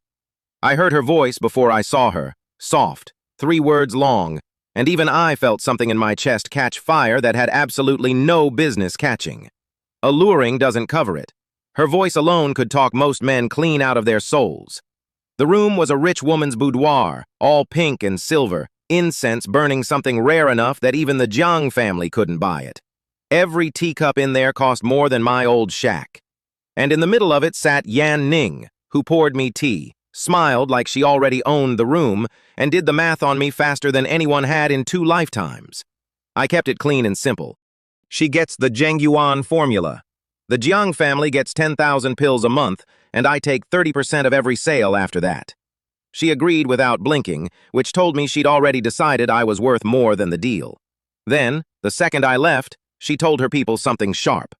The formula itself was ordinary, she said, but the refining method was strange. Wrong. Ahead of itself. Maybe someone should take a much closer look at the Jiang family. She wasn't wrong. That's the problem with sharp women. They're never wrong about the interesting things. Sharp woman. I had a feeling she was going to be a problem, the good kind and the bad kind both. Then the whole city tilted. A few days earlier, the Jiang family couldn't buy a single pill for any amount of gold. Now there was a new pill on every shelf in Tiangang City, the Zheng Yuan pill, 10 times stronger than the old Spirit Essence pill, barely more expensive, sold through Tianya Tower. Every martial artist in the region lost their minds trying to buy them, and the families who'd smugly cut off our supply suddenly needed the miracle pill so badly they'd have crawled for it. Better still, Tianya sold the Zheng Yuan pill to the whole city, but the Jiang family sold it too, in smaller batches. The sharp ones did the arithmetic fast. The little 200-year family that was supposed to starve to death was now in bed with a giant, printing the hottest pill on the market. Xu Guang found out and went to pieces. He'd blockaded us to death and instead handed us the best month we'd ever had. He couldn't touch Tianya Tower. He couldn't figure out why a behemoth like that would hand sales rights to a family he was trying to erase. So he did what a losing man does. He sent someone to watch me, learned I visited Tianya Tower every few days, learned they saw me off like royalty, and got a very ugly idea. He decided Qin Feng was the string, and started planning to cut it.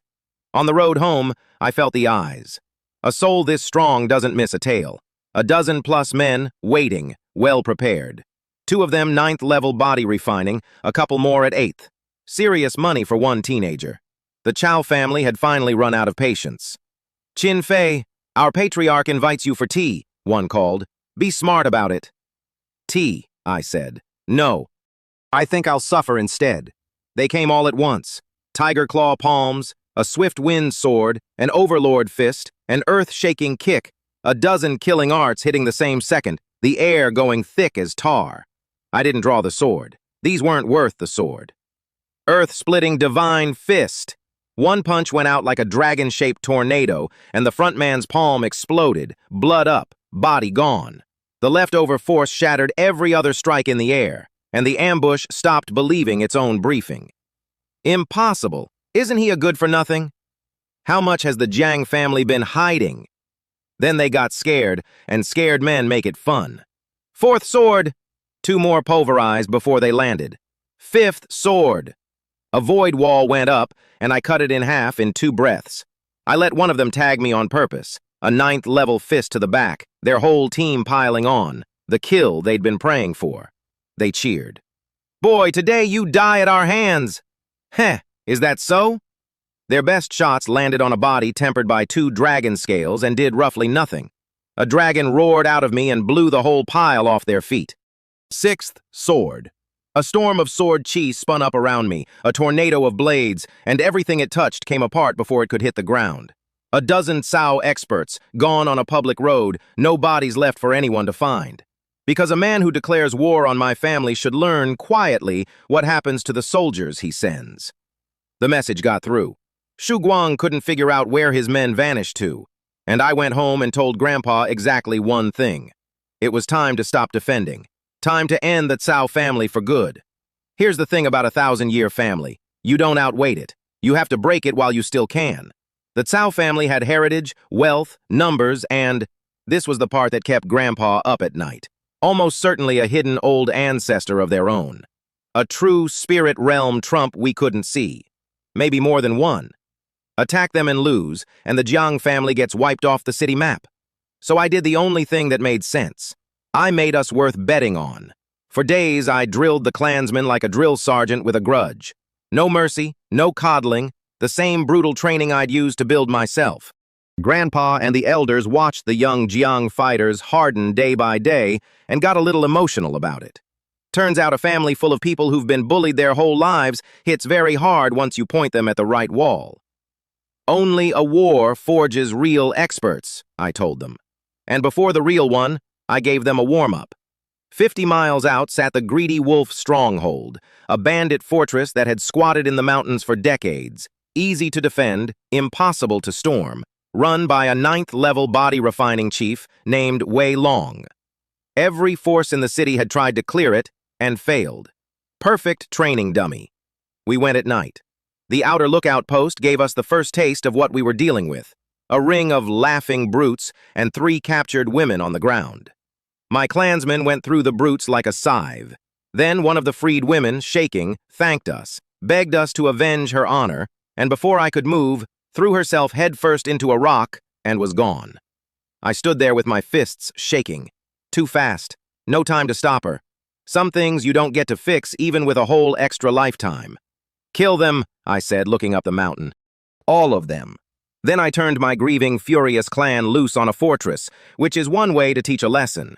We poured up the slope, and the Jiang fighters bullied their whole lives, blooded now, healing every wound instantly with my Zhengyuan pills, carved through bandits who'd terrorized this region for a generation. A wound that heals in one breath does terrible things to an enemy's morale. Wei Long charged out with a giant axe, unleashed his signature Greedy Wolf Mad Axe, and buried me under a sky of axe shadows. His men cheered. He told them the kid was paced. Heh, this is boring. A single divine fist blew the entire axe storm to dust, and I walked out untouched.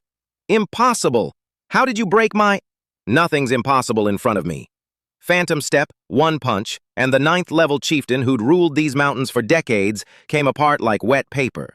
By sunrise, the Greedy Wolf Stronghold was a memory, and not one of my clansmen had died. The pills saw to that. Half of them broke through a realm that single night. You don't drill that into people, you bleed it into them. Now they were ready. Grandpa played his cards face down. He quietly pulled the 2 old ancestors out of seclusion. 3 true spirit realm experts on our side waiting. If the cow ancestor shows, Grandpa said, the 3 of us hold him. Everything below that is yours, Fei-er. Then we hit them. We didn't wait to be attacked again. We walked up to the cow gate and kicked it in. A rain of chi arrows swept their front line, and the Jiang fighters I'd forged poured through the breach, bloody and merciless, soldiers who'd already survived worse than this at home. Shu Guang came out screaming, fat face purple. Huan Jiang, you're courting death! From today, the Jiang family ceases to exist in this city. Then he clocked me, unhurt, standing there after his ambush should have left me in a ditch. So I underestimated you. You slipped my elites. You'll underestimate me one more time before the day's out, I promised. I went for Qin Feng first. He'd sneered at me like furniture, and he was the son who'd cost his father a wife and a reputation, and honestly, he'd earned a front-row seat. Phantom step, one blur, one sword. Qin Feng came apart before he finished being surprised. That's when his father lost the last of his mind. You killed my son! Shu Guang's fat began to twitch, then contract, muscle winding tight under the skin. Huan Jiang's face changed hard. "Fei berserker technique! With that he fights like a true spirit realm expert. Help me kill him, now!" Xu Guang vanished from where he stood, floor cracking into a spiderweb, and a wall of wind screamed at me built to erase a man. I met it with a divine fist. He shattered my fist force, and the leftovers slammed me flat. I coughed blood and flew a dozen meters into a wall, and the wall came down on top of me. "Fei Huan Jiang roared. "Stop shouting," Xu Guang sneered, dusting his hands. "You'll be joining him soon." He looked at my rubble pile, smug. 30 years of accumulated power. That trash is paste. "Your strength's real," a voice said from under the debris, "but you're not qualified to kill me." The rubble blew apart, and I walked out with nothing wrong but my clothes. Xu Guang stared like he'd seen a ghost do arithmetic. "Impossible. A 9th-level body refiner would have died from that. How are you not even hurt?" "Your hit's strong. Not strong enough." I brushed off my sleeve. "You've had your turn. Mine now." We traded fists, and I'll be honest, at first he had me. His berserker strength genuinely rivaled a true spirit realm expert, and it threw me back 10 meters every clash. Huan Jiang called for everyone to swarm him, and the clansmen charged, and Xu Guang waded through them like a man through tall grass, and every one of them went flying, coughing blood. Then he caught Huan Jiang by the throat. "You killed my son!" he snarled, squeezing. "So I'll kill every relative you have and let you feel exactly what I feel." Huan Jiang's neck went red, then purple. The whole clan threw everything they had, and none of it left a mark. And something in my chest went very quiet and very cold. "Xu Guang, you're asking to die." I stomped the earth, and before he could turn, a fist shadow the size of a door caught him and blew him off my third uncle. And as it landed, a dragon roared out of my body loud enough to shake the whole city, because I'd stopped holding back. True dragon power. A single wisp of it, drawn straight from a dragon scale, poured into that punch. This is the thing the ancient true dragon art builds toward. Power a true spirit realm expert can't safely eat.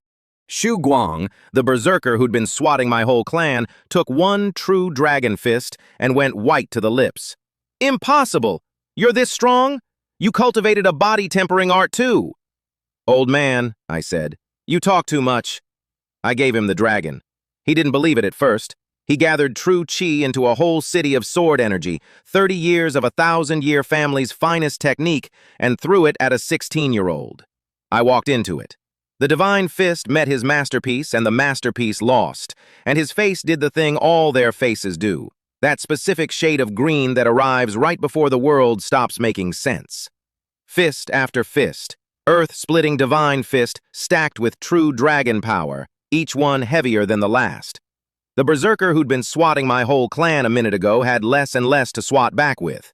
He held on. Then he held on worse. He tried to blur away, and I was already where he landed. He tried to guard, and the guard folded like paper.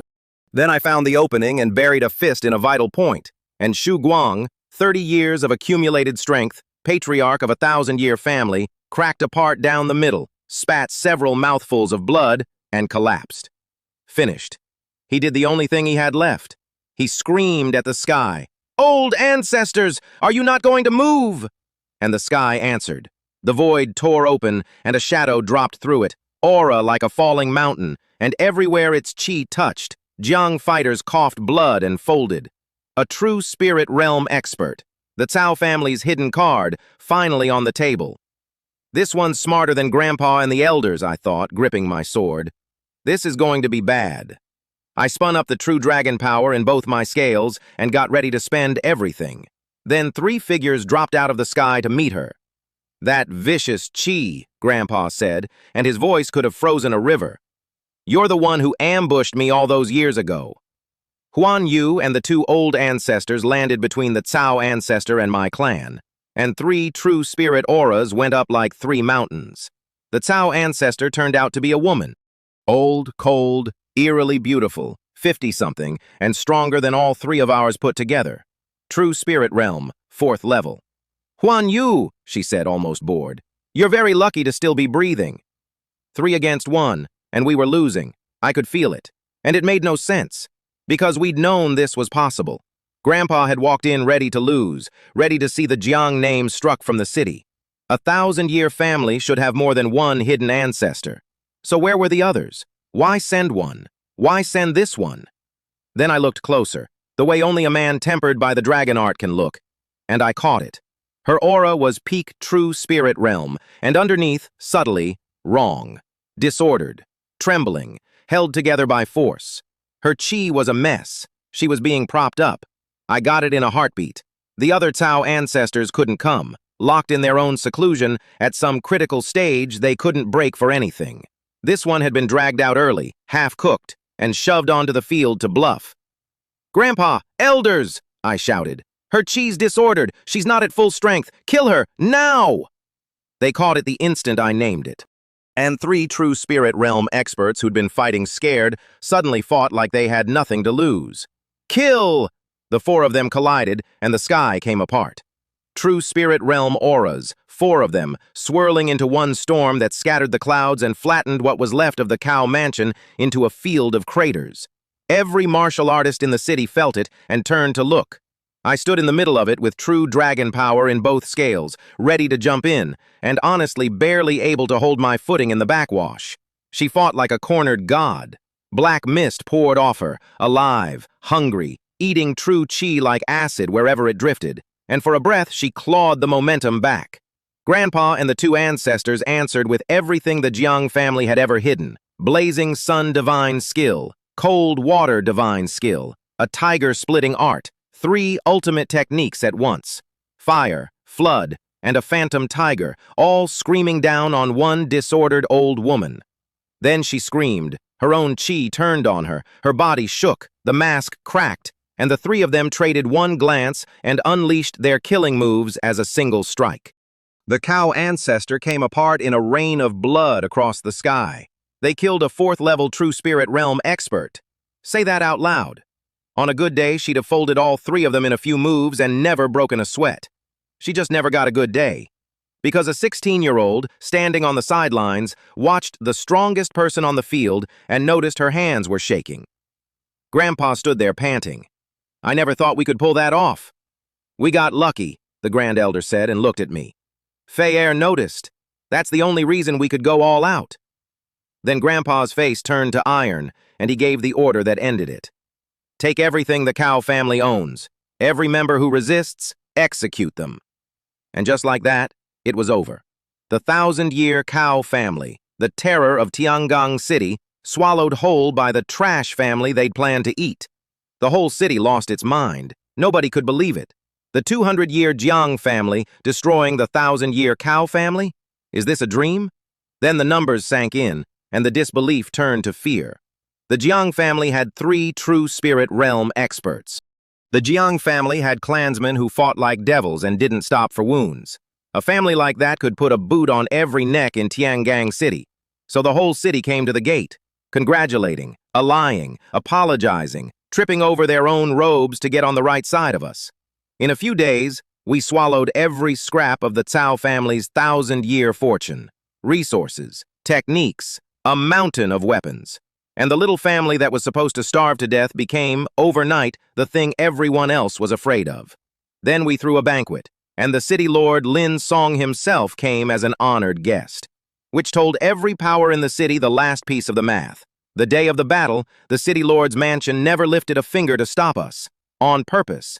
The Jiang family and the city lord were connected, and nobody was rivaling us now. From the joke of the city to the top of it, it only took one reborn man and a dragon nobody could see.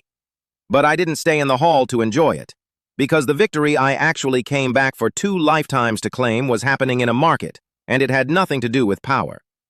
Lan Wei had done some digging for me. Mei Lin, it turned out, had a boy she liked. A guard at the city lord's mansion named Lin Tao, honest, kind, gentle, and, of all things, Lin Song's own adopted son. I had him investigated down to his childhood. The report came back clean. Good character, the real thing. So I went for a walk, and I found them at a silk shop.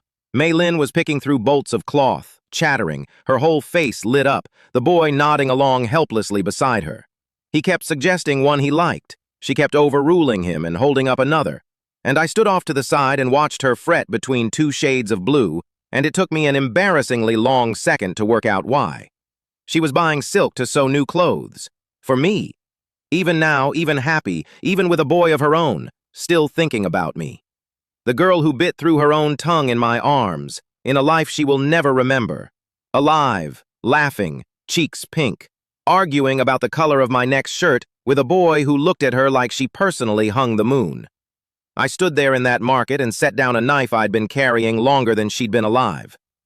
"So, Mei Lin," I said, strolling up, "found someone you love and forgot all about me?" She spun around, cheeks going pink. Lin Tao, meanwhile, nearly folded when my aura brushed him. And I'll admit I leaned on the boy a little. I looked at him and asked, plainly, "You like Mei Lin?" And I let a wisp of dragon might settle over him while he answered. "This is a kid who guards the city lord's mansion, who's stood in rooms with true spirit realm experts, and he couldn't breathe. Sweat rolled off his chin, his knees quit, and behind his eyes I could see him thinking his godfather might not even be this terrifying. Under pressure like that, nobody lies. His yes came out true. Later I heard he coughed up a mouthful of blood once I walked away, and finally understood why Lin Song valued me. Then I let it go, because the report was clean, and his face was honest, and Mei Lin was happy. And that was the whole war I came here to win. She's my little sister in every way that counts. Settle her, and I could finally breathe." Then the market ruined the moment. A crowd had gathered near the silk shop, and at the center of it sat a young woman on a fine horse, sneering down at a little maid she'd decided to bully. My little maid. "Others may fear your Jiang family," she was saying. "The Shu family doesn't even count you as a threat. A servant, daring to shop where I shop. Kneel and kowtow, and maybe I forgive it." Jian Mei, eldest daughter of the Shu family, quiet for 600 years, suddenly loud, because she'd just gotten engaged into the Li family of Qingyun City. And Qingyun City makes Tiangang look like a puddle. Mei Lin's face had gone white. Lin Tao, who knew exactly how big the Shu family's backer was, had gone stiff. And I walked into the circle with my hands behind my back. "The Shu family," I said. "What a domineering bunch." Jian Mei laughed. "The good-for-nothing young lord. You've cultivated 10 years and you're still trash. I'm 7th level. What can you possibly do?" She waved a guard forward to teach me manners. An 8th level guard, big as a mountain. I waved my hand. He flew backward, hit the ground, and stopped moving. An 8th level guard, folded by a wave. The rest charged, and the market gasped, and I phantom stepped through the whole pack and threw one lazy punch. Every guard she had went down at once, coughing blood, before anyone even saw me move. "Is that really the trash, Qin Feng?" somebody whispered. Nobody had an answer. Then I was standing right next to her horse, and the whole market forgot how to breathe. "You wouldn't dare," she hissed. "For a maid? The Shu family will fight you to the—" Slap. Her face swelled up red on one side, and she stared at me like the sky had personally betrayed her. A daughter of a 600-year family slapped in the street for a maid. Chef's kiss. "You dare hit her?"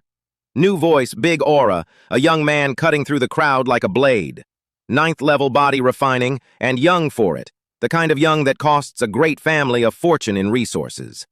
Jian Mei ran to him crying. "Zhao Hu," she sobbed. "Second young master of the Li family of Qingyun City. He'll avenge me." "Jiang family, young lord," he said, looking at me like furniture.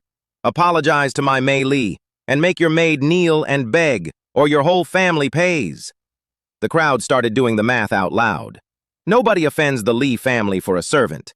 Even Mei Lin, red-eyed, whispered that she'd apologize. She didn't want me in trouble. "I'll say it once more," I told him. "What gives you the right?" That set him off.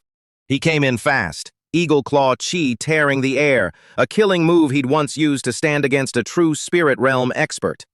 I met it with a fist. The clash blew half the market flat and left us both skidding, and his face changed, because a boy years younger than him had just held his ground. So he decided to kill me. Fine. His hand of annihilation went up, a demon palm the size of a house, the pride of the Li family, aura enough to erase a street. The hand of annihilation? I sighed. How laughable. One sword. The 6th sword. Nobody even saw me draw it. The blade was just suddenly in my hand, like it had been there the whole time. 3 zhang of stacked sword chi met his world-ending palm and shattered it like cheap glass. Zhao Hu stood there frozen, mouth open, watching the impossible happen to the pride of his family. I didn't stop. He'd come to kill me, so the mercy budget was spent. I flashed forward, ran the sword through his gut, and let the sword chi bloom inside him. I destroyed his dantian. You know what that means. The dantian is where a cultivator stores everything. Every scrap of chi, every year of work, the whole engine. Wreck it, and no talent, no resources, no 1,000-year Li family can ever make him a martial artist again. It doesn't heal. It doesn't come back. The Li family's prized genius, the one they'd poured a fortune into, crippled forever, in a public market, over a maid he'd never even met. His scream hadn't finished when a true spirit realm aura locked me in place. A Li family elder, out of the shadows, coming to kill me where I stood. No dodge, no escape. And another aura crashed into his and knocked it off me. Lin Song, the city lord, standing at my back with his hands behind his own. Li family elder, he said, pleasant as poison. This is Tiangong City. While I breathe, your Li family does not run wild in my streets. The elder was furious enough to spit, but he wasn't fool enough to fight a city lord alone. He settled for slapping Jian Mei clean off her feet for starting it, and for a promise hurled at me on his way out with his crippled prince in tow. Jiang family brat, the Li family will never let this go. When the city battle comes, you'll regret today. I've never once regretted anything I've done, I said, in either life. Then Lin Song took me back to his mansion, because that come with me wasn't small talk. That city battle the old man mentioned, he said.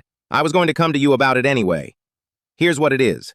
Once every 20 years, the great cities of the whole Holy Dragon Dynasty each send their single best young genius to fight.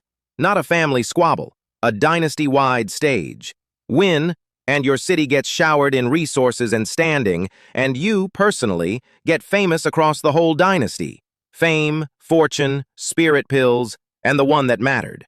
The 5 great sects scout the city battle for disciples. And the genius I entered for Tiangong City, Lin Song said, is you. Me? Why not Lin Tao? Zhao Huai's cultivation isn't close to yours. He said it plainly, no cruelty in it. Just a city lord who knew exactly what he was looking at. Get accepted by a sect, and your whole city falls under that sect's protection. That's the real prize. And the sect he named made me go quiet. The Kanghai sect. Then he smiled at me, teasing. I hear your fiancé is a Kanghai disciple. I covered my face. We broke it off months ago. Lin Ru.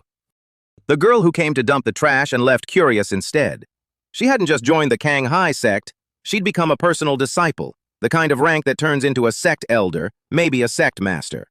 In one of the 5 great sects, the kind of power that makes the Qingyun Li family look like the Chao family looked to me a month ago. Looks like we'll be seeing each other again, I sighed. 1 month. That's when the city battle starts, and a stage like that needs a real weapon. So I went to the Jiang family vault, now stuffed with 1,000 years of Chao loot, a whole mountain of blood-soaked blades, and hunted for a sword. And struck out. This one was gorgeous and too heavy. That one was quick and too flimsy, made for a woman's wrist. Good weapons, all of them, and not one that would make me a single hair stronger. A city battle full of dynasty geniuses is no place to bring a nice sword. You lose those on a knife's edge, and the wrong steel loses it for you. Then, in that small mountain of treasure, something caught my eye. A rough lump of silver-white metal, 7 feet across, freezing cold to the touch and heavy, hundreds of pounds packed into nothing. I fed it a thread of chi, and it roared, cracked, and shed its shell, and out came a bar of metal smooth as jade, glittering like somebody had crushed a fistful of stars into a rod. Star iron. Metal born from a star that fell out of the sky beyond the galaxy. So rare that money can't reliably buy it. Forge it right, with an artifact master worthy of it, and you don't get a sword. You get a divine weapon. I stood there in the dark holding a fallen star. 1 month from a dynasty-wide stage, and I finally let myself smile. Then I spent the month setting the family up to survive without me. First, the horses. I'd bought a dozen sad, useless, black-wind dragon shadow horses off a street vendor for nothing, and everyone thought I'd lost my mind. Then I fed them beast pills I brewed myself, and the sad nags turned into war mounts strong as 5th-level martial artists. That's the seed of the Jiang family iron cavalry, an elite unit that'll make the family a real power even after I'm gone. Then I picked 24 young clansmen and trained them like the world was ending. No pills, no mercy. Just my aura crushing down on them day after day while they held on with nothing but their spines. It was a test, and they didn't know it. I wasn't measuring talent. I was measuring who'd keep standing when the reward wasn't coming. One of them made himself easy to spot. A hotshot named Jia Da, an outside genius, slacking at half effort, waiting for me to hand over free Zhengyuan pills like he was owed them. He lasted longer than I expected, then blew up, screaming that he'd come for pills, not for my nonsense training, and demanding the body tempering technique he was sure I owed him. I'd seen real geniuses across a whole continent in my last life. Next to them, this kid's talent was a fat pig's, and talent without character is a fat pig that talks. Then leave, I said. His own would-be teammates told him the same, louder. He stormed off, swearing I'd regret it. The 14 who stayed to the end, the ones who trusted me when there was nothing in it for them, I handed the reward. A real body-tempering art, the indestructible Vajra divine skill that turns flesh to diamond and makes true spirit realm a matter of time. Loyalty gets the secret. Greed gets the door. The family would grow teeth I'd never have to be here to sharpen. Oh, and one more thing I learned that month. Apparently dragons love romance. I went back to Tianya Tower to sign the Zhengyuan pill fully over to Yan Ning. Simple business meeting. Then, somewhere in the middle of it, my dragon scales stirred, and the ice-cold strategist who'd survived 2 whole lifetimes without one reckless move found himself kissing the most dangerous woman in the city, and promising to come find her at the Ren family. I have no memory of deciding any of that. I walked out into the street, stopped dead, and said out loud to nobody, "What did I just do?" Then I did the math, because I always do the math eventually. When I'd hugged her, my dragon scales had stirred first. So, turns out the supreme art of the primeval era comes with a side effect nobody put in the manual. Dragons, historically, love romance. And a true dragon's blood pulls beautiful women in like gravity and shoves me straight at them like a lovesick idiot. 2 lifetimes of iron self-control, undone by my own power-up. I couldn't fix it at my level.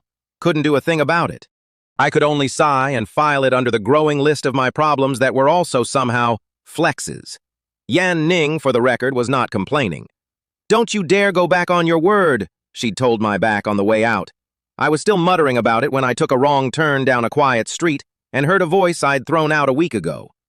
Jia Da, selling my family's secrets to 5 men in fine clothes. "The Jiang family has the body-tempering technique," he was hissing. "Qin Feng admitted it himself. He refused to teach me, so here it is, free." And the men he was selling it to were Shu family, led by their young lord, Cao Yuan, delighted to hear that the family that slapped his sister and crippled her fiancé had a secret worth stealing. I stood in the shadows and felt the cold smile come.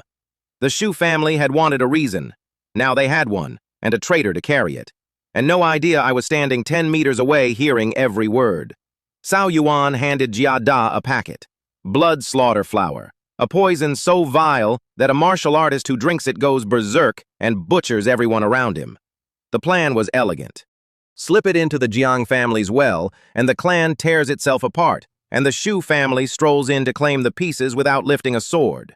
So I let Jia Da walk home thinking he'd won.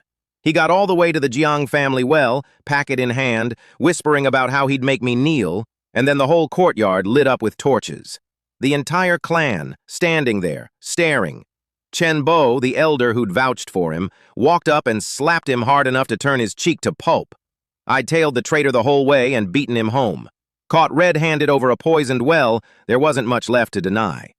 Chen Bo wept and begged to be punished for bringing the snake in. I told him the truth. You can't see into every heart, and this one wasn't on him. Then I told the family the other truth. We weren't going to sit and wait for the next poison.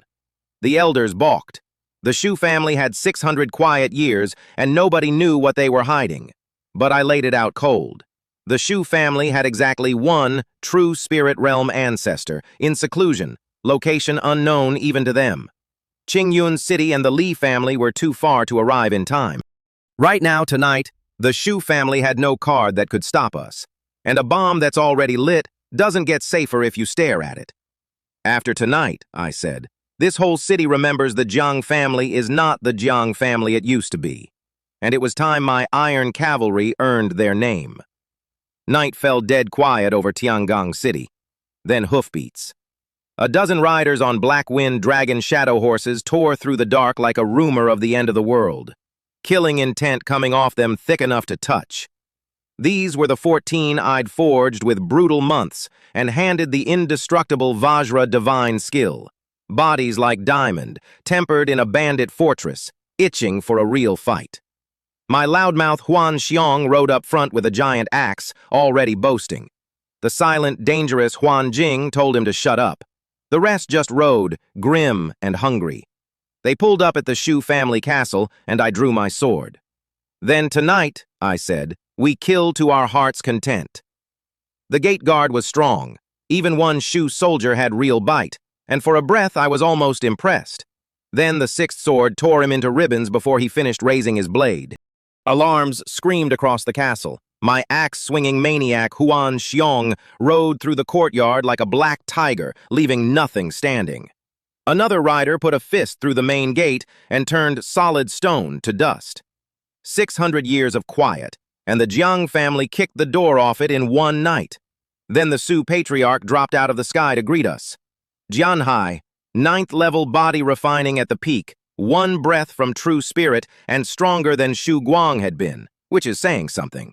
A whole illusory kingdom of true qi coiled behind him.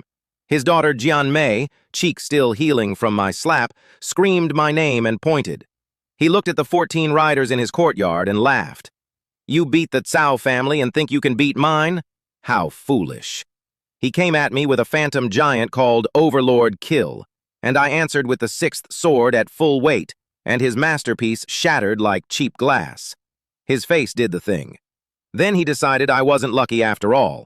He was better than I'd guessed, a strange ranged art, conjuring ancient phantom shadows to fight at a distance, fists that carried 10,000 jin, each one enough to fold a small mountain. His whole family cheered him on, certain the 16-year-old was finished. He got smug about it. Idiot, I said, and stopped playing. I let the dragon off its leash. One fist, stacked with true dragon power, blew his killing move apart, and while his eyes were still wide, my sword went through his chest. Jianhai, patriarch of a 600-year family, terror of a hidden bloodline, looked down at the blade in disbelief that he'd lost to a boy, and did not get to finish being surprised. "Dragon, run!" he screamed with his last breath. "Find the old ancestor! Avenge us!" And he grabbed my sword with his dying hands to buy his son one head start. Cao Yuan, the young lord who'd handed a traitor a well full of poison, ran. Straight for whatever hidden ancestor the Shu family kept in the dark, screaming for vengeance. I shattered his father's body and threw a strand of invincible sword intent after the sun, and the iron cavalry reinforcements poured in behind me, and the 600-year Shu family came down in a single night. So, let's total it up. I came back a corpse and a joke. Now the family that starved me eats out of my hand. The 1,000-year Cao family is a bloodstain. The 600-year Su family is rubble with a dead patriarch in the yard. The man who murdered my sister in another life got put down by his own boss without my lifting a finger, and I just crippled a genius of a power that makes this whole city look like a stepping stone. And I was still the smallest thing in the room. Because Cao Yuan got away, sprinting into the dark to wake whatever hidden ancestor his family kept. And hidden ancestors do not forgive. Because a city battle was coming, the whole dynasty for an arena, and the Li family of Qingyun City had already carved my name onto a list. Because my mother was out there, a woman so strong a true spirit city lord never dared meet her, tangled up in the day my father vanished off the face of the world. Because Lin Ru was climbing toward the top of one of the 5 great sects, and I was climbing straight toward her. And because of the tenant, the half-dead heavenly snake asleep in my own soul, that I was quietly harvesting for power one wisp at a time, so very pleased with my own cleverness. Every day I sat down, sealed it tighter, and drank a little more of its strength. Every day it made me stronger.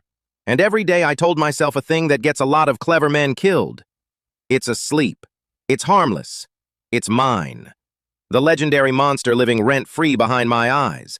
The one that one single time, while I sat there smug and blind with my eyes shut, quietly opened its own.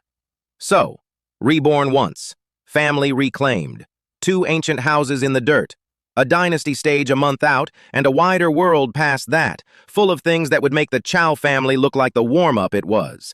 Ask me if I was worried. Go on, ask me again.